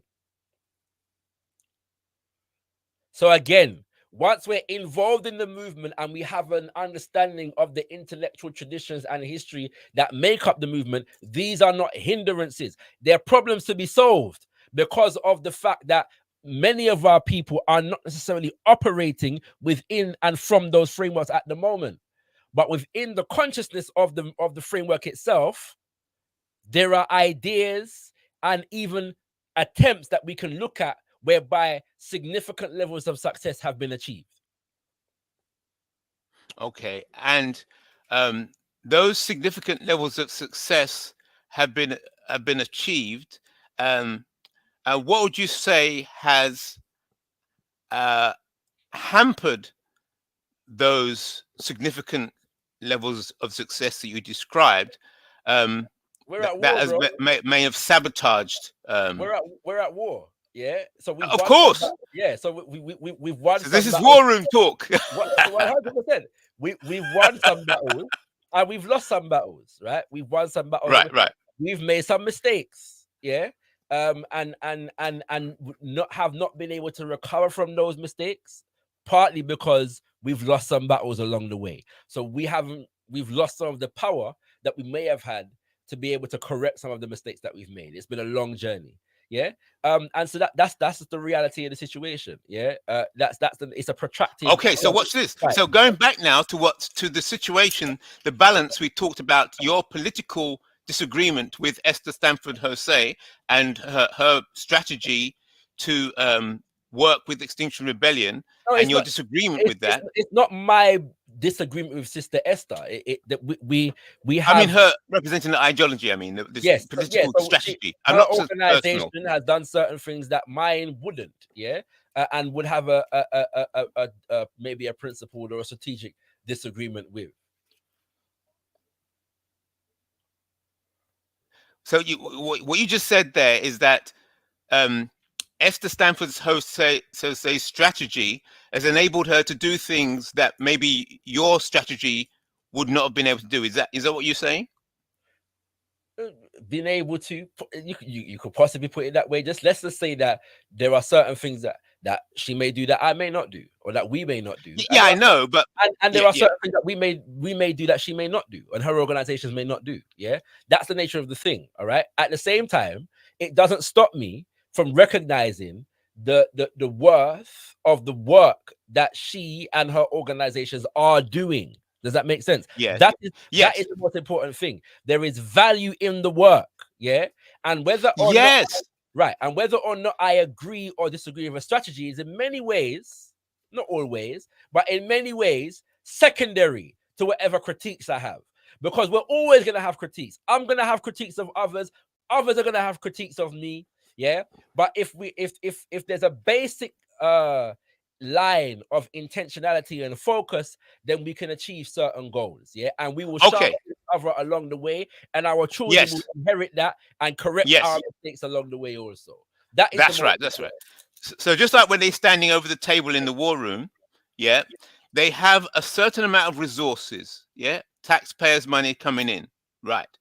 And then when they're standing in that war room, they're saying, okay, the army will start saying, look, we need more resources to win this war. We need more. You should some more resources should be put our way. The Navy will be saying, oh, no, because we saw what you did. You failed here. You succeeded there, but you failed here. So we need more resources. Yeah. So the Air Force will say we need more resources. Yeah. And then you've got the Navy. And the balance of those things will be worked out in the process of the organizing. I can't give you what's the word? An invoice or an accounting of what the Army and the Navy is gonna get on gotkushTV. And even if we were talking literally, it wouldn't be appropriate to have that conversation live on the internet, right? At the same time, that's another situation. That statement you made there, it would not be appropriate. Now that is a very popular position. So here's my opposition to that. I'm saying that the strategy that will be effective in countering the system of white supremacy will be open. It'll be said just like this. There's no secret corner. No. It has to be open. The white supremacists have got to see you doing it, and then they have to go along because of the quality of the thing. You can't hide around the corner. The true idea, the true solution is there's a level open. To which you're correct, which is why we have a media platform, so we can put out these ideas. It Right. doesn't mean, And test them. it doesn't mean every conversation is appropriate to have live on the internet. Yeah, the ideas must be spread, they must be popularized, and so on and so forth. But just like when me and my woman have a conversation about where we are gonna buy for dinner, yeah, you know what I'm saying, on a weekly, when I jump on gotkushTV for have the conversation, every conversation when we have a disagreement, yeah, when I have a jump on gotkushTV for flesh it out, you know what I'm saying? You know, that's personal business, yeah. Okay, You know so watch this then. Okay, so now, watch this. hold on. Now there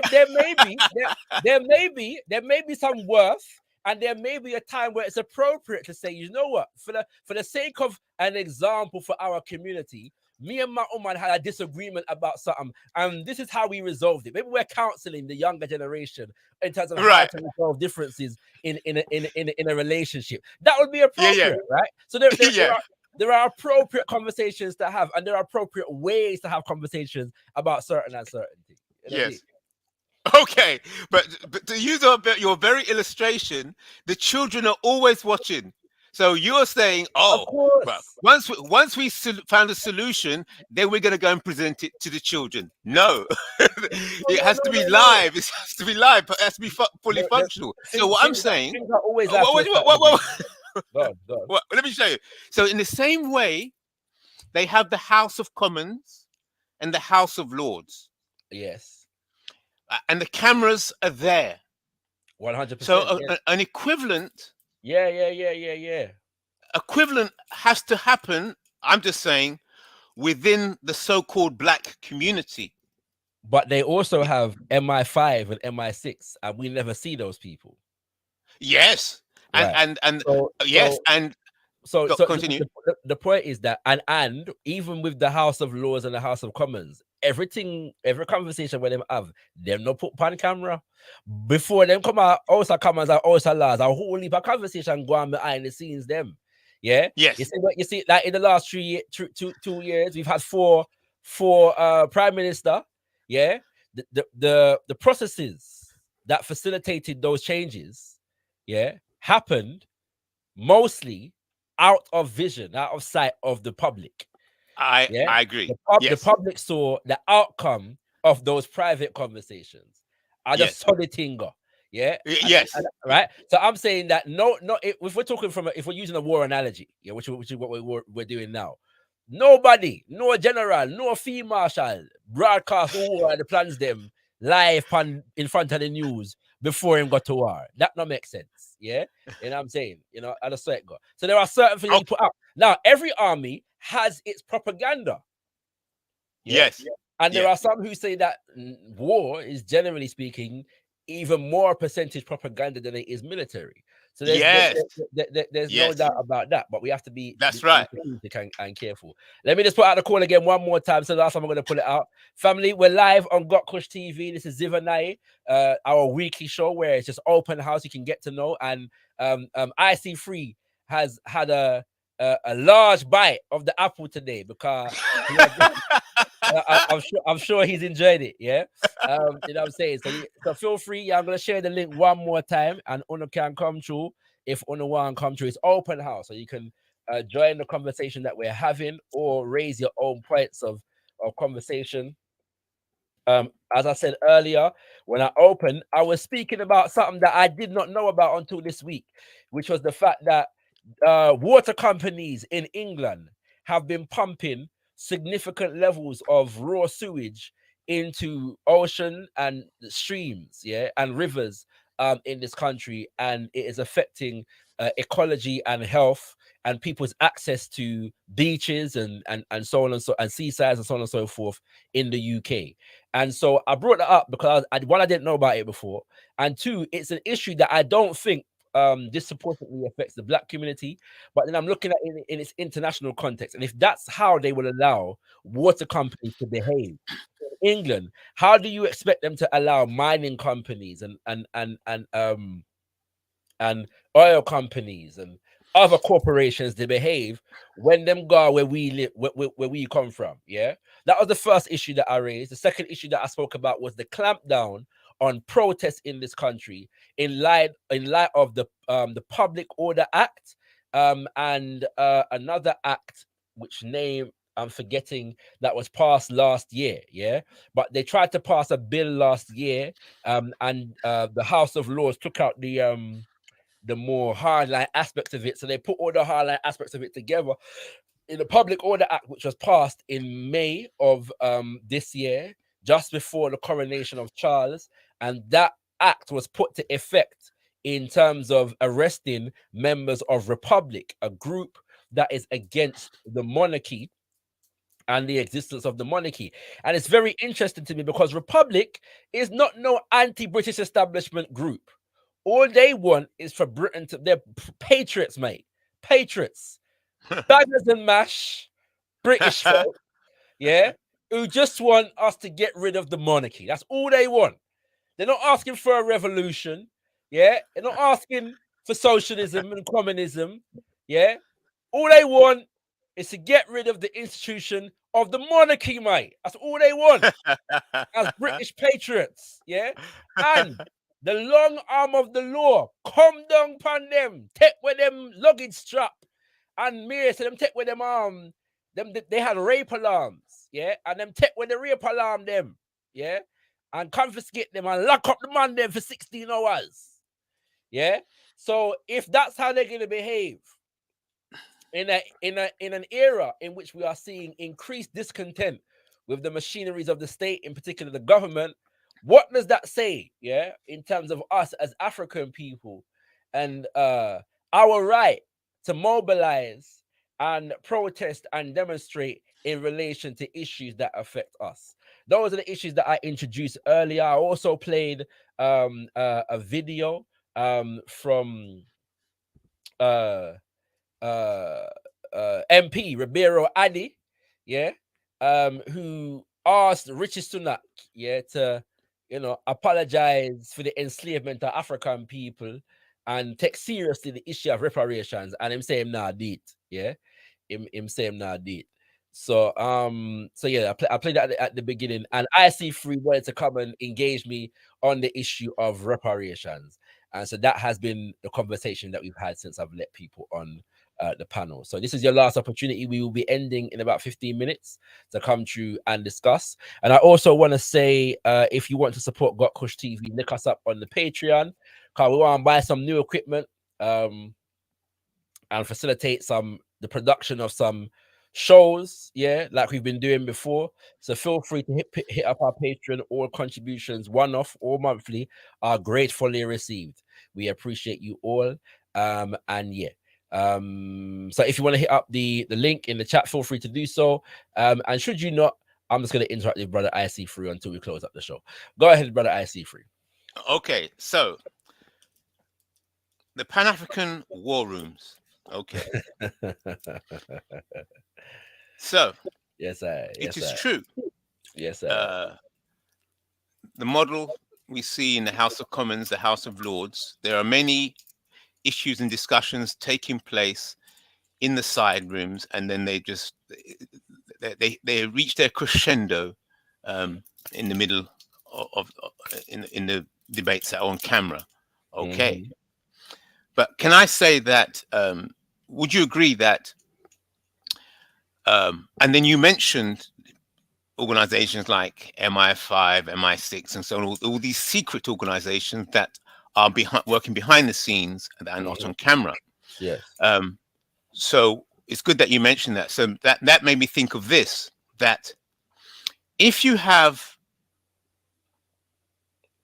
a sufficient version of House of Commons, House of Lords for the Black community, where they're not, where those who attend that meeting place and sit in front of the cameras and have their discussions and just like the House of Lords,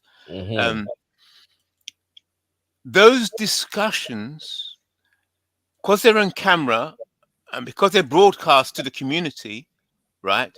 What that causes, or what that forms, or what that constructs the Black African MI5, MI6.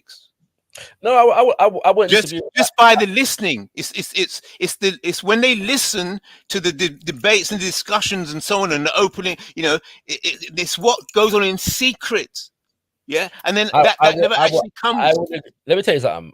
There was some I was a child, I remember, and we go out one meeting and man I talk about we need underground movement and rare, and I discussed this with my second mother, my dad's wife, after the event, and she said something to me that I've always remembered. She said, "There's no underground movement that works effectively without an overground movement." Yeah, so That's right. I have I have no disagreement with that. You know what I'm saying? So Yes. that's not an issue. Yeah. Yes. All I'm simply saying is that every conversation is not for public consumption. At the same time, I'm saying that the work is not a PR exercise. Organization often like, for example, yeah, during the COVID pandemic, yeah, or pandemic as them say, yeah, there were my organization did a lot of work in terms of distributing food and medical supplies, sanitation supplies to elders, yeah, and people with disabilities in Eastern North London, yeah. That work was just going on. Now we had to promote it to let people know about it, but the point is that the organization was in the community. That's what I'm saying. When we're serving ourselves, all of it is not going to be a public media exercise. We're going to be dealing with real people on the ground, having one-to-one conversation or providing people to community services. Do you know what I'm saying? And them kind of things there. Yeah, media is one aspect of that. Yeah. And we don't want to overplay or overblow the application of media. Although media is central and important, and if it wasn't, I would not be here right about now. Yeah, but we do have to, especially because in this day and age there is a whole heap trying to distort the issue of reparations. And people's understanding of reparations. There is a need for a significant propaganda machine to clarify those issues. I'm agreeing with that. Yeah, there's no doubt I'm agreeing with that.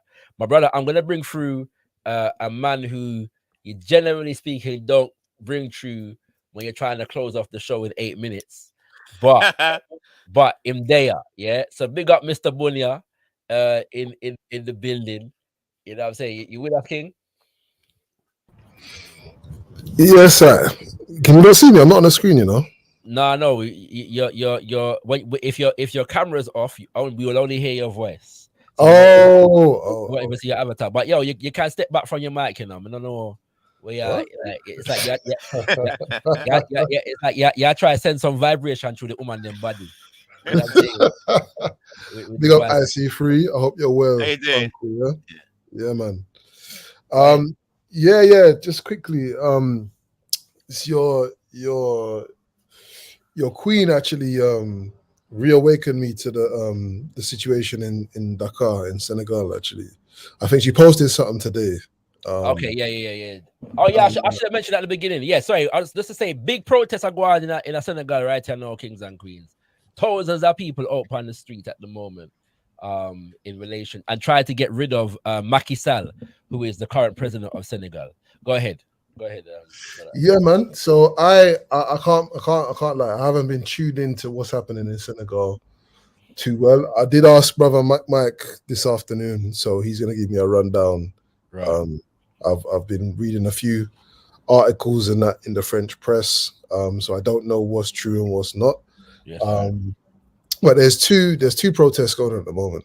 Yes, well, probably more than two still, but there's the opposition protests in defense of Sonko. He has his trial for a sexual assault happening now, I believe, and obviously there's a lot of talk about that being a let's say a sting operation. A manufactured sting operation against the opposition in Senegal. So manufactured by Macky Sall. Right, okay. So that's happening in Casamance, I believe. I think the trial is in Casamance as well, which is in the southern sector of Okay. Senegal.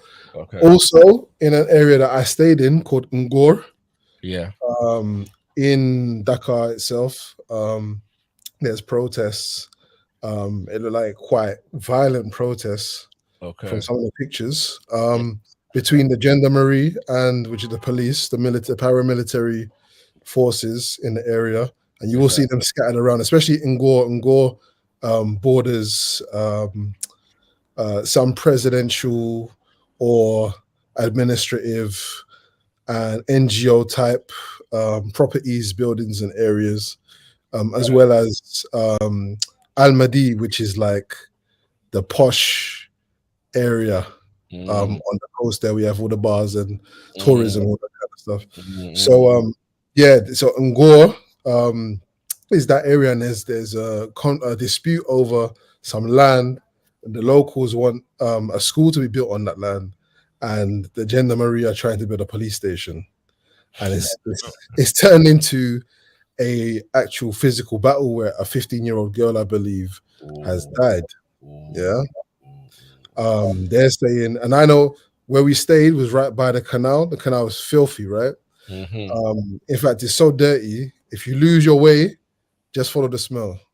Yeah, that's literally what me and my wife were doing. I don't know if you heard the beginning, but I was talking about how the man put sewage waste in the water in England, and I was saying at the beginning of the show that these are things that we hear about happening in places that in Africa and the Caribbean where there is not a national sewage system them way there that covers the whole of the country. You know, so yeah, it's a serious. Anyway, go ahead. Not to cut. No, it's very serious, and it's normal for some of them people. They're normal in the sense of they have to accept it. They don't have a choice. 100%. So, but yeah, so the area. So we were in the Ngor extension, which is like I believe an area that was not previously built up, and they're now building up on the area. So that's we were staying right by the canal. So I'm visualizing this conflict now.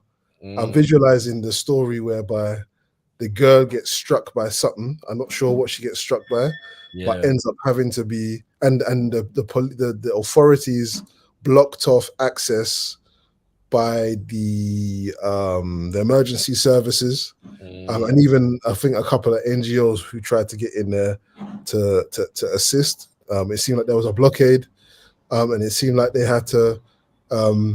A lot of the people under pressure ended up jumping into the canal, the dirty canal, where some of them could swim in that, and then they ended up having to actually canoe the girl to safety via that canal as well. I don't know what's going on down there. That's crazy. So with all of going through, so even if the lick never kill her. All of that trying to get her out and the dirty water and everything would have contributed to man, that would have catch her still. That's that. It's man, it's bad. Like I said, I'm gonna get a more in-depth understanding from my brother out there. Do you know what? So these are issues that I'm coming to start trying to address properly on gotkushTV in many ways. Yeah, I'm gonna have trying to develop a dedicated news show whereby we can look at critical news around the African diaspora, but obviously that requires a team, you know what I'm saying, that is dedicated to observing the news and providing analysis. That will develop soon, and every now and then on this particular show, I'm going to read like articles like I did earlier today on these issues. But thank you for bringing some for raising the issue one and bringing some information in relation to what's actually happening. One of the most difficult things that there is to do, you know, in this world as a Pan-Africanist is to stay in tune with Wagwan in the black world. And at the moment there are so many things happening. When you talk about Sudan, you talk about Ethiopia and Eritrea, you know, Namibia, things are going, Congo, things always are going, Haiti, things always are going, things are going in Suriname, you know what I mean, Venezuela, you know, like too much, man. It's a lot of things to stay focused on, and a lot of things to stay in tune with, right? And so this is why, coming back to my conversation with IC3, why media is important, because organizations are able to develop institutions to have a purview on all of these things, And ironically, this is how BBC World Service developed. You know, Right, right. It's a colonial institution, right? They wanted eyes and ears everywhere in their Yes. empire.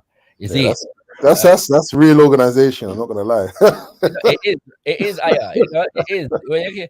Listen, one thing the system is, you know, is organized. You know what I see? Yeah, you have to respect the thing. Yeah. One thing I just wanted to add to the story is that the people. So if you're good, if you like geography and you're familiar with the with Dakar, right, or Senegambia, that region is the westernmost point of the continent, and the people in conflict are largely known as the Lebu. Yeah. The Lebu. Yeah, the Lebu are essentially part of the Cape Verde Peninsula, basically. Yeah. So the people them in Cape Verde are the people them on the west coast of the of the westernmost city on the African continent, which is Dakar. Right. Let me tell you this, bro. Slaves, weren't they? Maybe I'm a holler at Mike as well. And if he's available to come through and he knows anybody that can speak to Wagwan in Senegal, we'll dedicate a show to it. Yeah. Yeah, I'll speak to him tomorrow, hopefully. We'll dedicate a show to it. And we have translator if you want translator for everybody. Yeah, that can go on, yeah. Because but for those who may not be aware, Senegal is mostly the languages in Senegal are like Wolof, yeah, first and foremost. What are the other languages in Senegal? African languages. In Senegal, yeah. Mandinka. Mandinka, yeah. I think those are the two biggest ones. And there are some others, yeah. Fair enough. Serer would be a language in Senegal. Yeah, it's losing me at the moment. But the official language is French. Yeah, the official language is French. The language of instruction and government, and so on and so forth, is French. Yeah, and so we are attempting through our organizations, Black Star Action Network International, etc., UNIA, ACO, etc., and gotkushTV to cross the language barrier as much as possible. Yeah. So at some point in the future, we may have some programming that is carried in Kiswahili, or is carried in Wolof, or is carried in French. Yeah. You know, and or features translations from and into those languages for the sake of connecting, as we were discussing before, our diaspora. Yeah, brilliant. One of the key elements that we have to do is cross the language barrier, and at the moment, I'm focused on the English and French language barrier, partly because I feel like that's just a easier place to start in terms of the number of Africans from the continent, from French-speaking, English-speaking nations.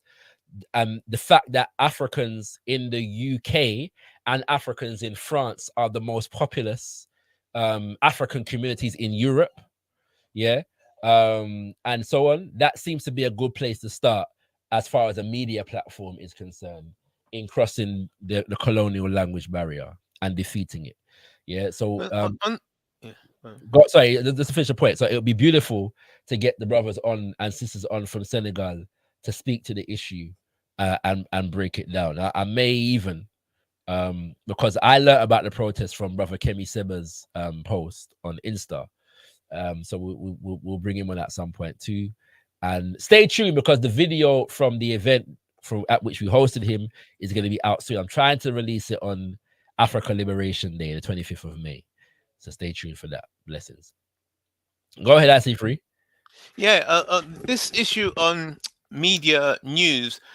Who is that guy? Is it Wadu Umair, who's the most popular YouTuber? He was living in China. Wademaya.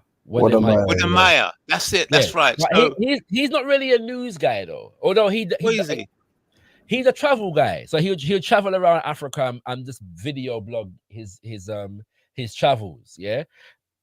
In doing so, it may come up as he may deal with some issues here and there, but it's a different It's a model. different lane. Yeah, it's a different lane that he's in. A valuable lane in a lot of ways. People have some criticisms of it. I do in some ways, but it's a valuable lane. But it's not the same thing that I'm talking about. Okay. Yeah. What's different? So, Although, can I say this? I do want, and we were trying to develop some like more Pan-African kind of travel vlog show. Yeah, that would be beautiful. Yeah, like people who are traveling with a particular political, cultural, economic orientation, more than just I'm a tourist in a country. You know what I'm saying? Not to say that that's what Wodemaya does. I'm saying a lot of people do that. Yeah, Wodemaya does have he is trying to make the Africa smaller in terms of connecting people. Yeah, via traveling around the continent. He's doing that, right? But what I'm talking about at the moment is more news and news analysis programming. Yeah, that is able to dissect issues that are taking place in various different areas of the African diaspora and provide information and analysis on those issues. okay, so like the what brother was just sharing just now. Mhm. So I didn't know. So there's a place in Africa, Yes. and there's contention between whether to build a police station or to build a school. Yes. The two groups clashed on that particular issue. Yes. As a result of that clash, one of the children fell into a polluted river. Yes. No, she was hit No. in the head, and in order to escape the situation, the people that were trying to save her life could had to jump into a polluted river to save, in an attempt to save her life, basically. Right. But Okay. she eventually passed away. Yeah, sadly. Okay. Can I So say? she Can I died as say? a result. Just to Huh? say, Sorry? let me send my condolences to the family of that princess. Yeah, and all of her loved ones. And that's just sad to hear, man. That is just sad to hear. But yeah, go ahead. Right. So that bit of news let us know about terrible conflict, internal conflict taking place in Africa that resulted in the death of a child. Yes. Okay. So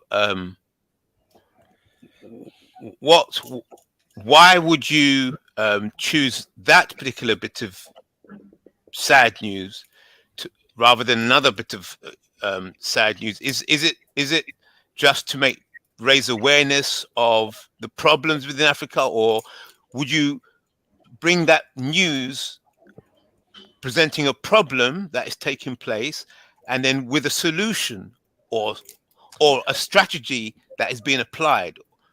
So I'm getting the impression, you see, that no, sorry, can I just say the Yeah. news is about the uprising of the people. Yeah, that's the news. Within that news, this has happened. The princess has lost her life. You know what I'm saying? So the news is in the uprising of the people. In this particular situation, the news would be about the Lebu of Yeah, right. Ngor and Yoff. Right. In another region. They're actually from Yoff. Yes. Trying Right, to and they're uprising. trying to retain ownership and autonomy of the land that is theirs. Right. Right. Yeah. Just what I'm saying. So that would be the news. Now Right. and then now there's analysis on the political implications of this within a Pan-African context and so on and so forth. Yeah. Solutions Right. are always, when you're dealing with media such as that, the solutions are always implicit in the ideology that underpins the platform. Yeah. Yes. For example, just to give a blatant example, we know that the British media right now we know what the British media's position is on the Russia-Ukraine war. Yeah. Yeah. Then they're not always promoting solutions for it, but their reportage gives us an idea of what of where their inclinations lie. Yeah, I'm saying Yes. that as a Pan-African news source, that it would be similar, and sometimes informing our people, because one of the problems that we have is that our people are not as informed as we can be and should be and need to be about what is going on in the various places that we live. Yeah. and it's impossible to cover everything at all times, but some development needs to take place in that sphere, in that direction. There are some people that are already doing that work. News Africa is a YouTube channel that I'm aware of. People like Dr. Mumbi were doing that work for a while before she started to focus on more spiritual matters, but she's still doing that work in some way, shape, or form. PLO Oh yeah, Lumumba, I remember her. Pan-African Daily TV, do you know what I'm saying? So there are people that are doing that work in various different ways. We just need to do more of it and to popularize it even more. So for example, issues like what's going on, what's happening in cockpit country in Jamaica, or what's happening with the uprisings in Haiti, do you know what I'm saying? The African community in Brazil, United States of America, Canada, you know what I'm saying? These are issues that things that are happening that people need to know about. Then there's also good news. I know of situations right now whereby grassroots organizations have constructed deals with ministries of education to be able to build schools in a country. And that kind of thing. So that there are people, we just need an information outlet to inform our people about ideas, strategies, information from a specific perspective. Okay. How about the centralizing model? Is it possible? Does that work where you could have, say, gotkushTV would be doing deals with all these other news agencies, and then you just select, rather than you have to go doing the whole thing all over again, you just quickly select, and then on a particular topic, news from all different views. That's possible. No, it's possible. It just takes a certain level of organization, and so sometimes, it always boils down to organization. Right. You're right. You have to build to a certain point before you're even able to facilitate that. So initially, I'm just talking about having a few brothers and sisters who are dedicated to media, news watch, and news analysis. That's the basic place to start, right? And once we get more resources, we can do more. And once we can start sending correspondence to here, there, and everywhere, we're up on some serious things. Right. You know what I'm saying? Right. So that's the way we have to get to. Do you know what I'm saying? We have to master the media of our time. This is the Garveyite model. Marcus Garvey and the United ACL 100 years ago mastered the media of its time. And so there are things that we can do, especially using these platforms to be able to accomplish a lot of things. And just like we're doing now, we was having a conversation, brother MA come through and let us know Wagwan in Senegal. And that's important. I'm sure most of us never knew that.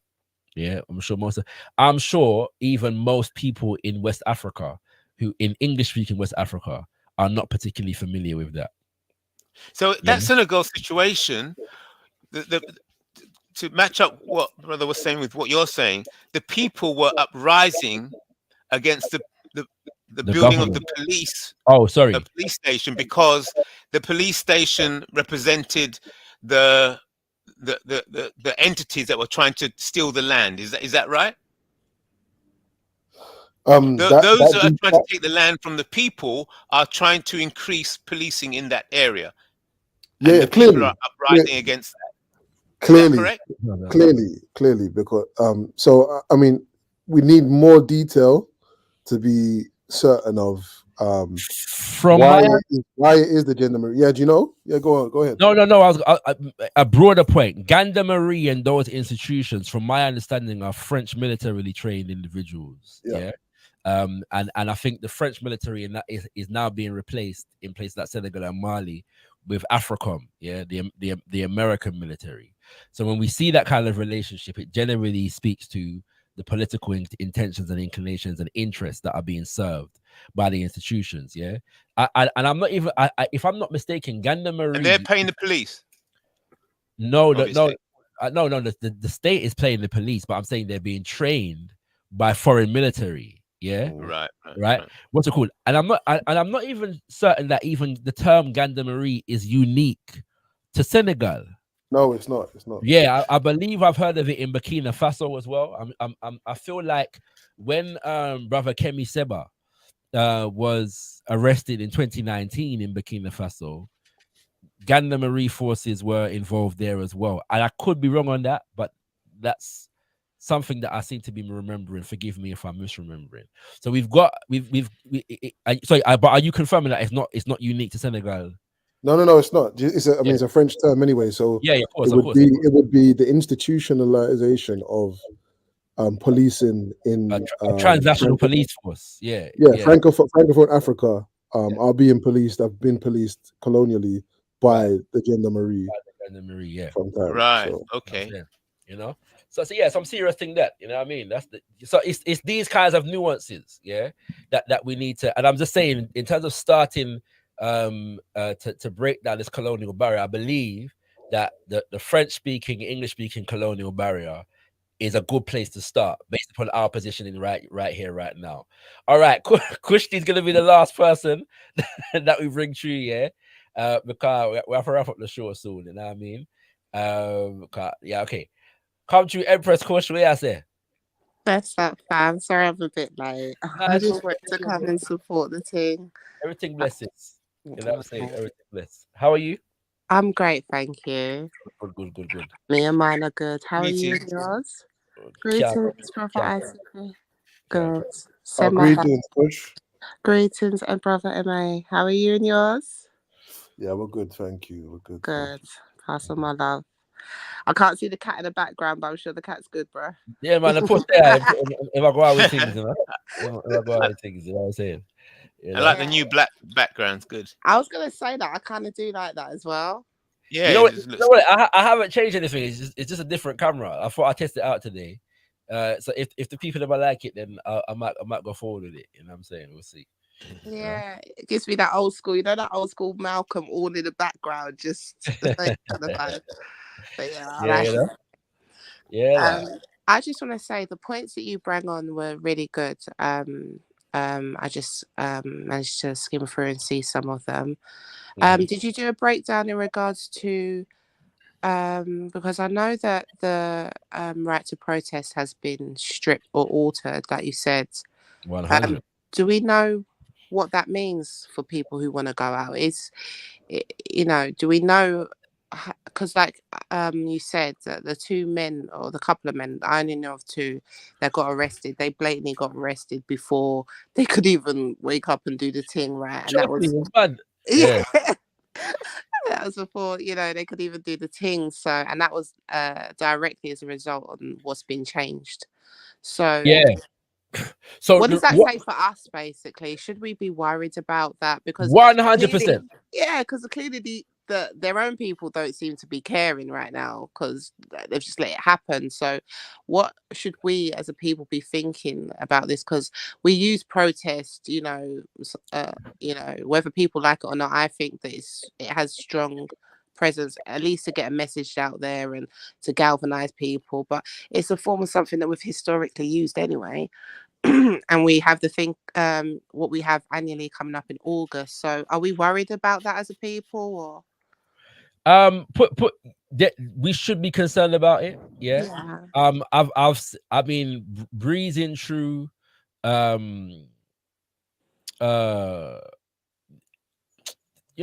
talk radios, and it's a significant issue for the British public at the moment. Yeah. Okay. Like if you listen to LBC and them place, then you'll hear them kind of conversations that go on. Let me just give you a snippet of the thing, because I've got the bill up. That they're actually talking about it. Yeah, 100%, especially because they're trying to clamp down as well, on even, but they haven't passed no bills to this degree. But if you listen to like Prime Minister's questions and them kind of things, then you'll see and hear the rhetoric in terms of clamping down on strike action from the different union them. And these kinds of things, yeah. So anything that challenges the authority of the government at the moment, it seems it is being attacked, right? But this is the bill, the Public Order Act of 2023, and so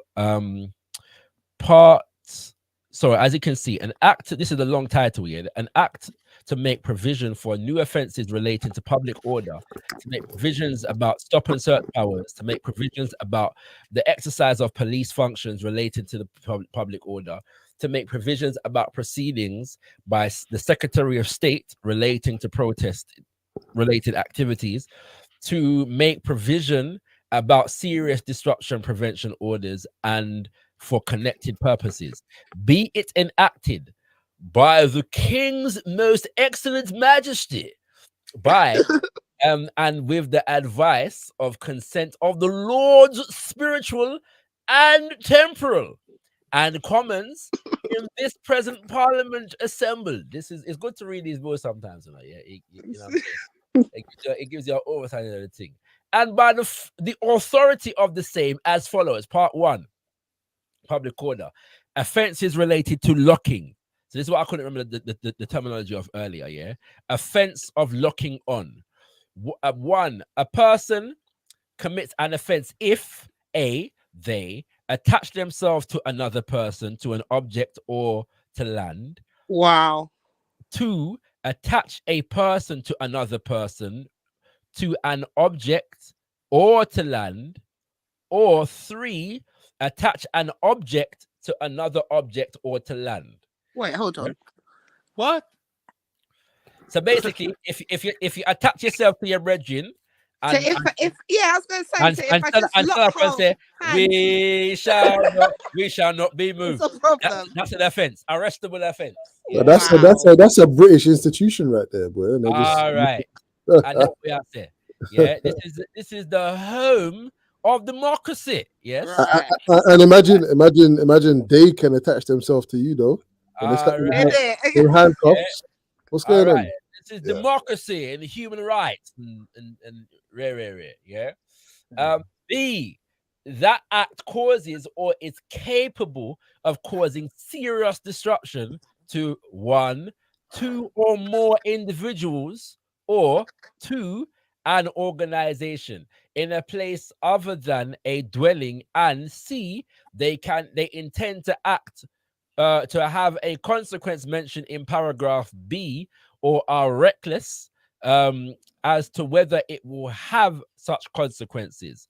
2, it is a defense for a person charged with an offense under section 1 to prove that they had reasonable excuses for the act mentioned in paragraph A, right, and so on and so forth. Yeah. 4, let me just yeah. You got to better make sure you have a reasonable excuse to why you're linking arms with your good sister. So now this part of the act is the reason why Graham Smith, yeah, and his brethren them were arrested, because they were found with luggage straps in their bags. Yes. Yeah. And so they said that they could. Now, this is despite the fact that the people them planned the whole of the protest with Babylon, yeah, before the day. Yeah, them got through extensive planning and procedural, arrangement, yeah, with the Dirty Babylon long before the thing go. Yeah, this is all 6 months in advance, They apparently they had everything sorted out, and then still get arrested, yeah. So this is the part now. Offense of being equipped for locking on. That's why they were arrested, because they were found with the things them. Yeah. All right. Offense of causing serious disruption by tunneling. Now, apparently, this was put in because tunneling is like when you create some kind of tunnel to prevent certain works going on. So there was some protests against the development of high-speed rail, something like that. So this was directly placed in to deal with that. I'm not gonna read all of the something them quite long. Offense of causing serious disruption by being present in a tunnel. Offense of being equipped for tunneling. Yeah. So even if you haven't tunneled yet, if you have some shovel, yeah, and some machete, yeah, you know what I'm saying, and some cardboard, problematic. You better not be going gardening, right? Yeah. So problems for you, yeah. You know what I'm saying? All right. That's cool. Obstruction, etc. of major transport work. So if you block a road, now this is important because this one might be a problem for us, right? Because you see in Jamaica, this is one of the major ways in which people protest. Yeah, you just block up the road. Yeah, just block your road. Yeah, but if you block up and I think so, they have some protests in terms of insulating Britain. Yeah, there's a group that is talking about insulating Britain, because it is known that houses in the UK don't have enough insulation in them, and therefore it creates problems of energy. people have to use more energy to heat their homes and so on and so forth. Yeah, so there's a whole campaign to get the government to put proper insulation in estates, and you know what I'm saying, and so on and so forth. So I think they block up the M25 last year or the year before that. So this is obstruction of major transport works. Yeah, if you block up the road, you get arrested. Yeah. Let me see now. Interference with use or operation of key national infrastructure. Yeah, again, that's roads, trains, you know. Well, there's a lot of sections to that one thing about right, obstructing as well, isn't there? right, the road. Yeah. Now this one, and I need clarity on this, but when they say national infrastructure, I'm wondering if they include, for example, the sewage system. Yeah. So if the people them now want to protest, in relation to the sewage and begin to interfere with it in their protest, I don't know if that applies because the water systems are privatized. So I'm not sure if that applies, but I assume it would be because they take care of the national water system. Yeah. And they took note at the beginning of what you was reading in regards to businesses. Right. Well. Yeah. True. You are correct. Yeah. Yeah. So they say they a person commits offense if they do an act which interferes in the use or operation of any key national infrastructure in England and Wales. Now, bear in mind, this is the same national infrastructure that the private companies are not investing in. Yeah, which is why them now work sufficiently. Yeah, to cater for the health and the environment of the people. Them. Yeah, key national infrastructure. Again, this section has effect for the purposes of Section 7. Road transport infrastructure means, so it goes through what the infrastructure is. Let me see if water is listed here. Carriage or road, sea, waterway, gas infrastructure. Yeah, everything. So yeah, serious business of one. Crude oil. Yeah. So Petroleum. some serious business of It one. seems like this just tells me that they're up to something and they're covering a war. Exactly. Well, it's this fascist march that people keep talking about, isn't it? Like this move towards totalitarianism and all this kind of stuff. What's interesting to me though, the idea, the one area where they probably couldn't they could still, but enforce these type of pressures and that on the people is with children, right? And not just with children, but with children and the facility of school. So what would happen if the youth they're mobilized and begin to look after school and do all them things there? What are they gonna do then? Are they gonna have to rewrite this bill and include children in there? It'll be very interesting.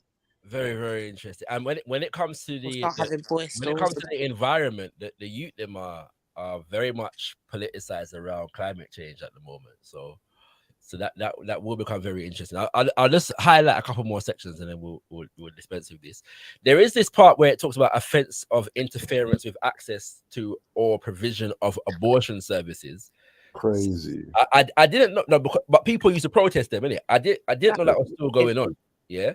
But what I do know is that whereas the offenses, the consequences for the rest of these relates to either up to a year in jail, or a fine, or both. the charge for this relates to like 6 months in jail. Yeah, so the consequences for this one are a bit less than the rest of them. Yeah, the rest of them is like 52 weeks in prison, and or a fine. Yeah, and then this is the interesting one now.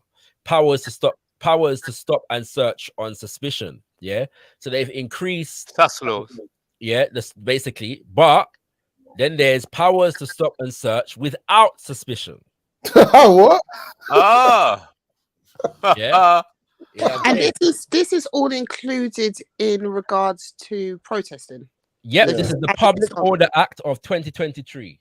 Okay. Wait, please read this 11.1. Yeah, this is serious. This section applies if a police officer of or above the rank of inspector reasonably believes that any of the following offences may be committed in any locality within the officer's police area. 1.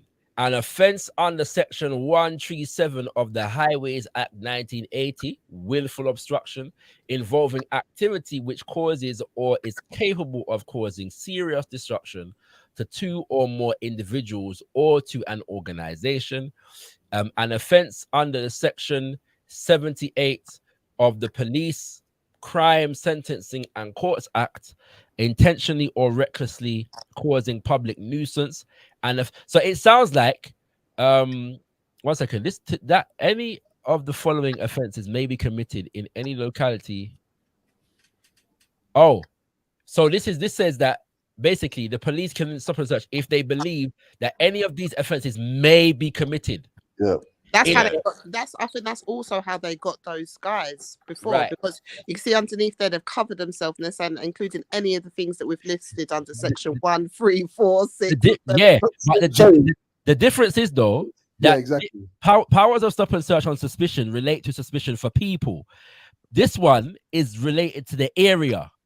Yeah, so that any of the following offenses may be committed in any locality within the officer's police area. So if they suspect that something are going on in them area, them can stop and search anybody, whether they're suspected of being a part of the protest or not, in the area. That's what it sounds like you're saying. Yeah. Yeah. Some serious business are going on. In short, yeah. Serious thing are going on. Road, yeah. Is it? There's ever a bit of them protecting their finances and their own interests. This is it. Most of the stuff was about gas, the works, it's just all infrastructure and business stuff. It's just and this is the point that people are making, like in the sense of the fact that the government is preoccupied with securing the interest of corporations, and institutions like the monarchy to the disadvantage of ordinary people. You know what I'm saying? And so that scenario creates conditions for more protests. Yeah, exactly. And this is all about making civil disobedience a criminal offense. That's a go on right here now. Yeah. So civil disobedience, which has been a protesting tactic for eons, is now a criminal offense in the UK. Do you think they'll try and revive the idea of moving the carnival back, moving the carnival to Hyde Park? Yeah, that comes up every year. And last I heard, that sounds imminent, like it's like a go on. Based on what you've written there, it sounds like that's interesting, because really, carnival in a portion of carnival is protest, isn't it? Really and truly. Not anymore, but yeah, it should be. No, yeah, exactly.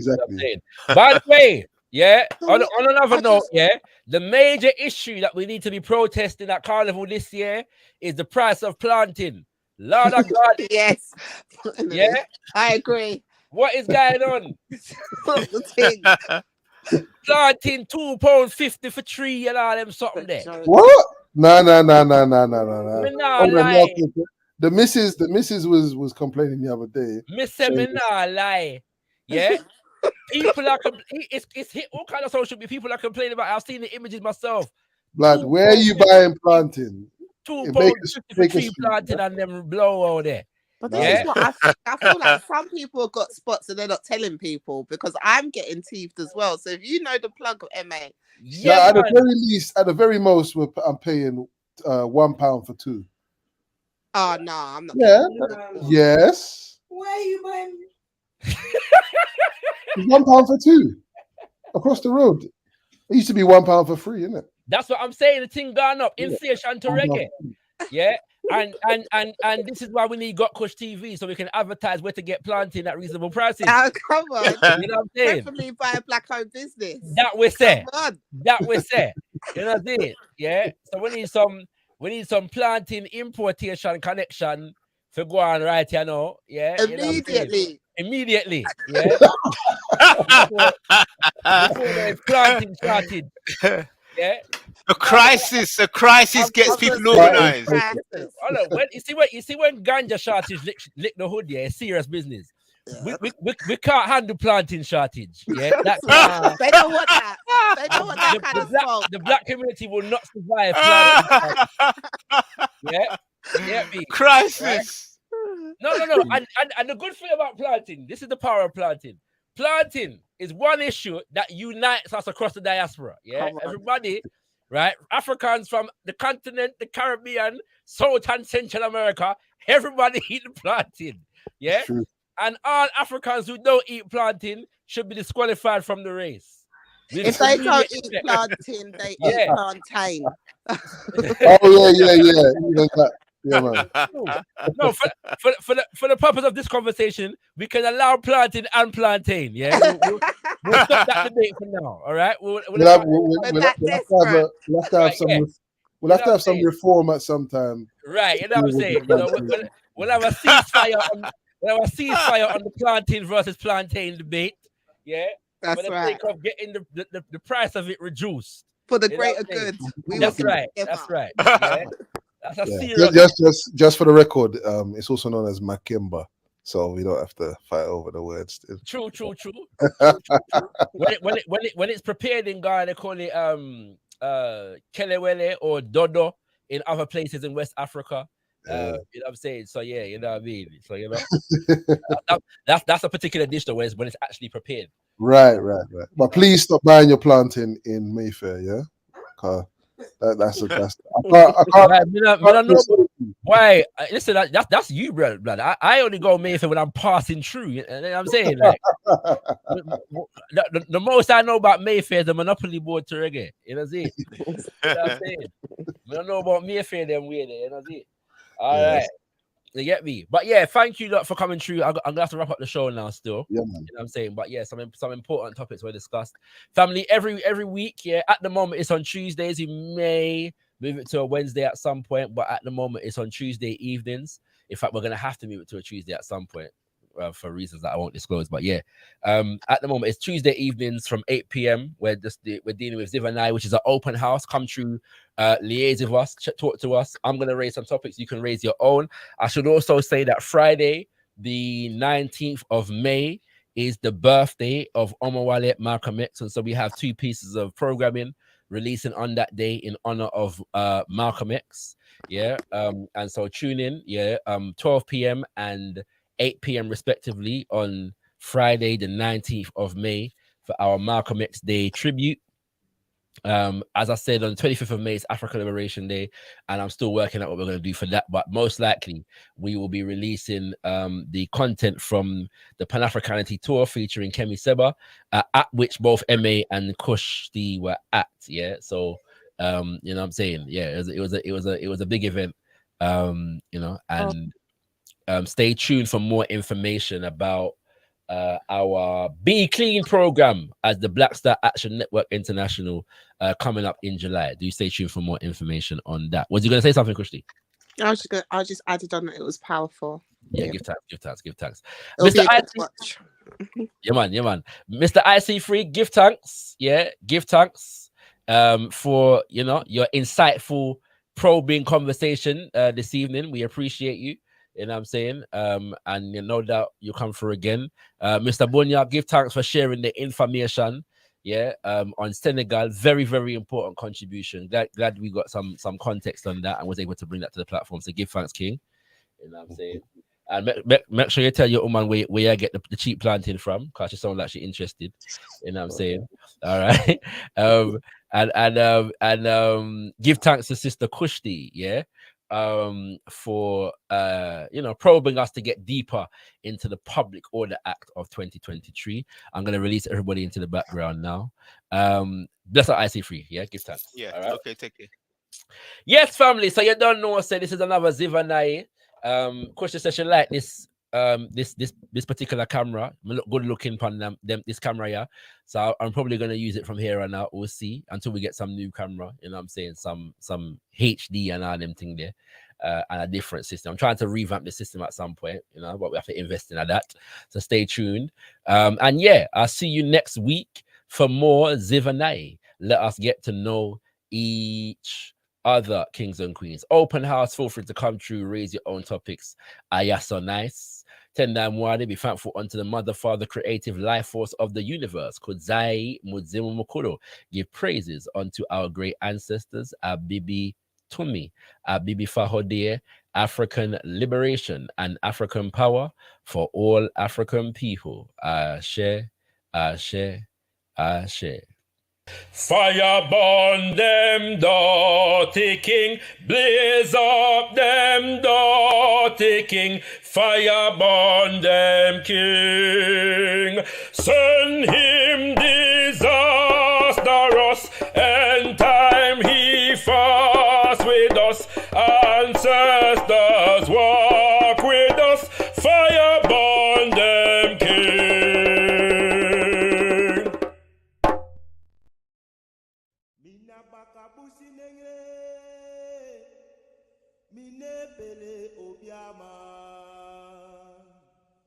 Mina bakabusi nengre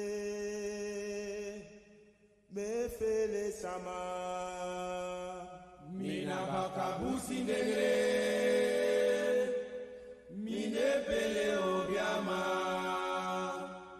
Mina bakabusi nengre me fele sama. Mina bakabusi nengre mine pele obiama. Mina bakabusi nengre me fele sama. Mina bakabusi nengre mine pele obiama. Mina bakabusi nengre me fele sama. Mina bakabusi nengre mine pele obiama. Mina bakabusi nengre me fele sama. Mina bakabusi nengre mine pele obiama. Mina bakabusi nengre me fele sama. Mina bakabusi nengre mine pele obiama. Mina bakabusi nengre me fele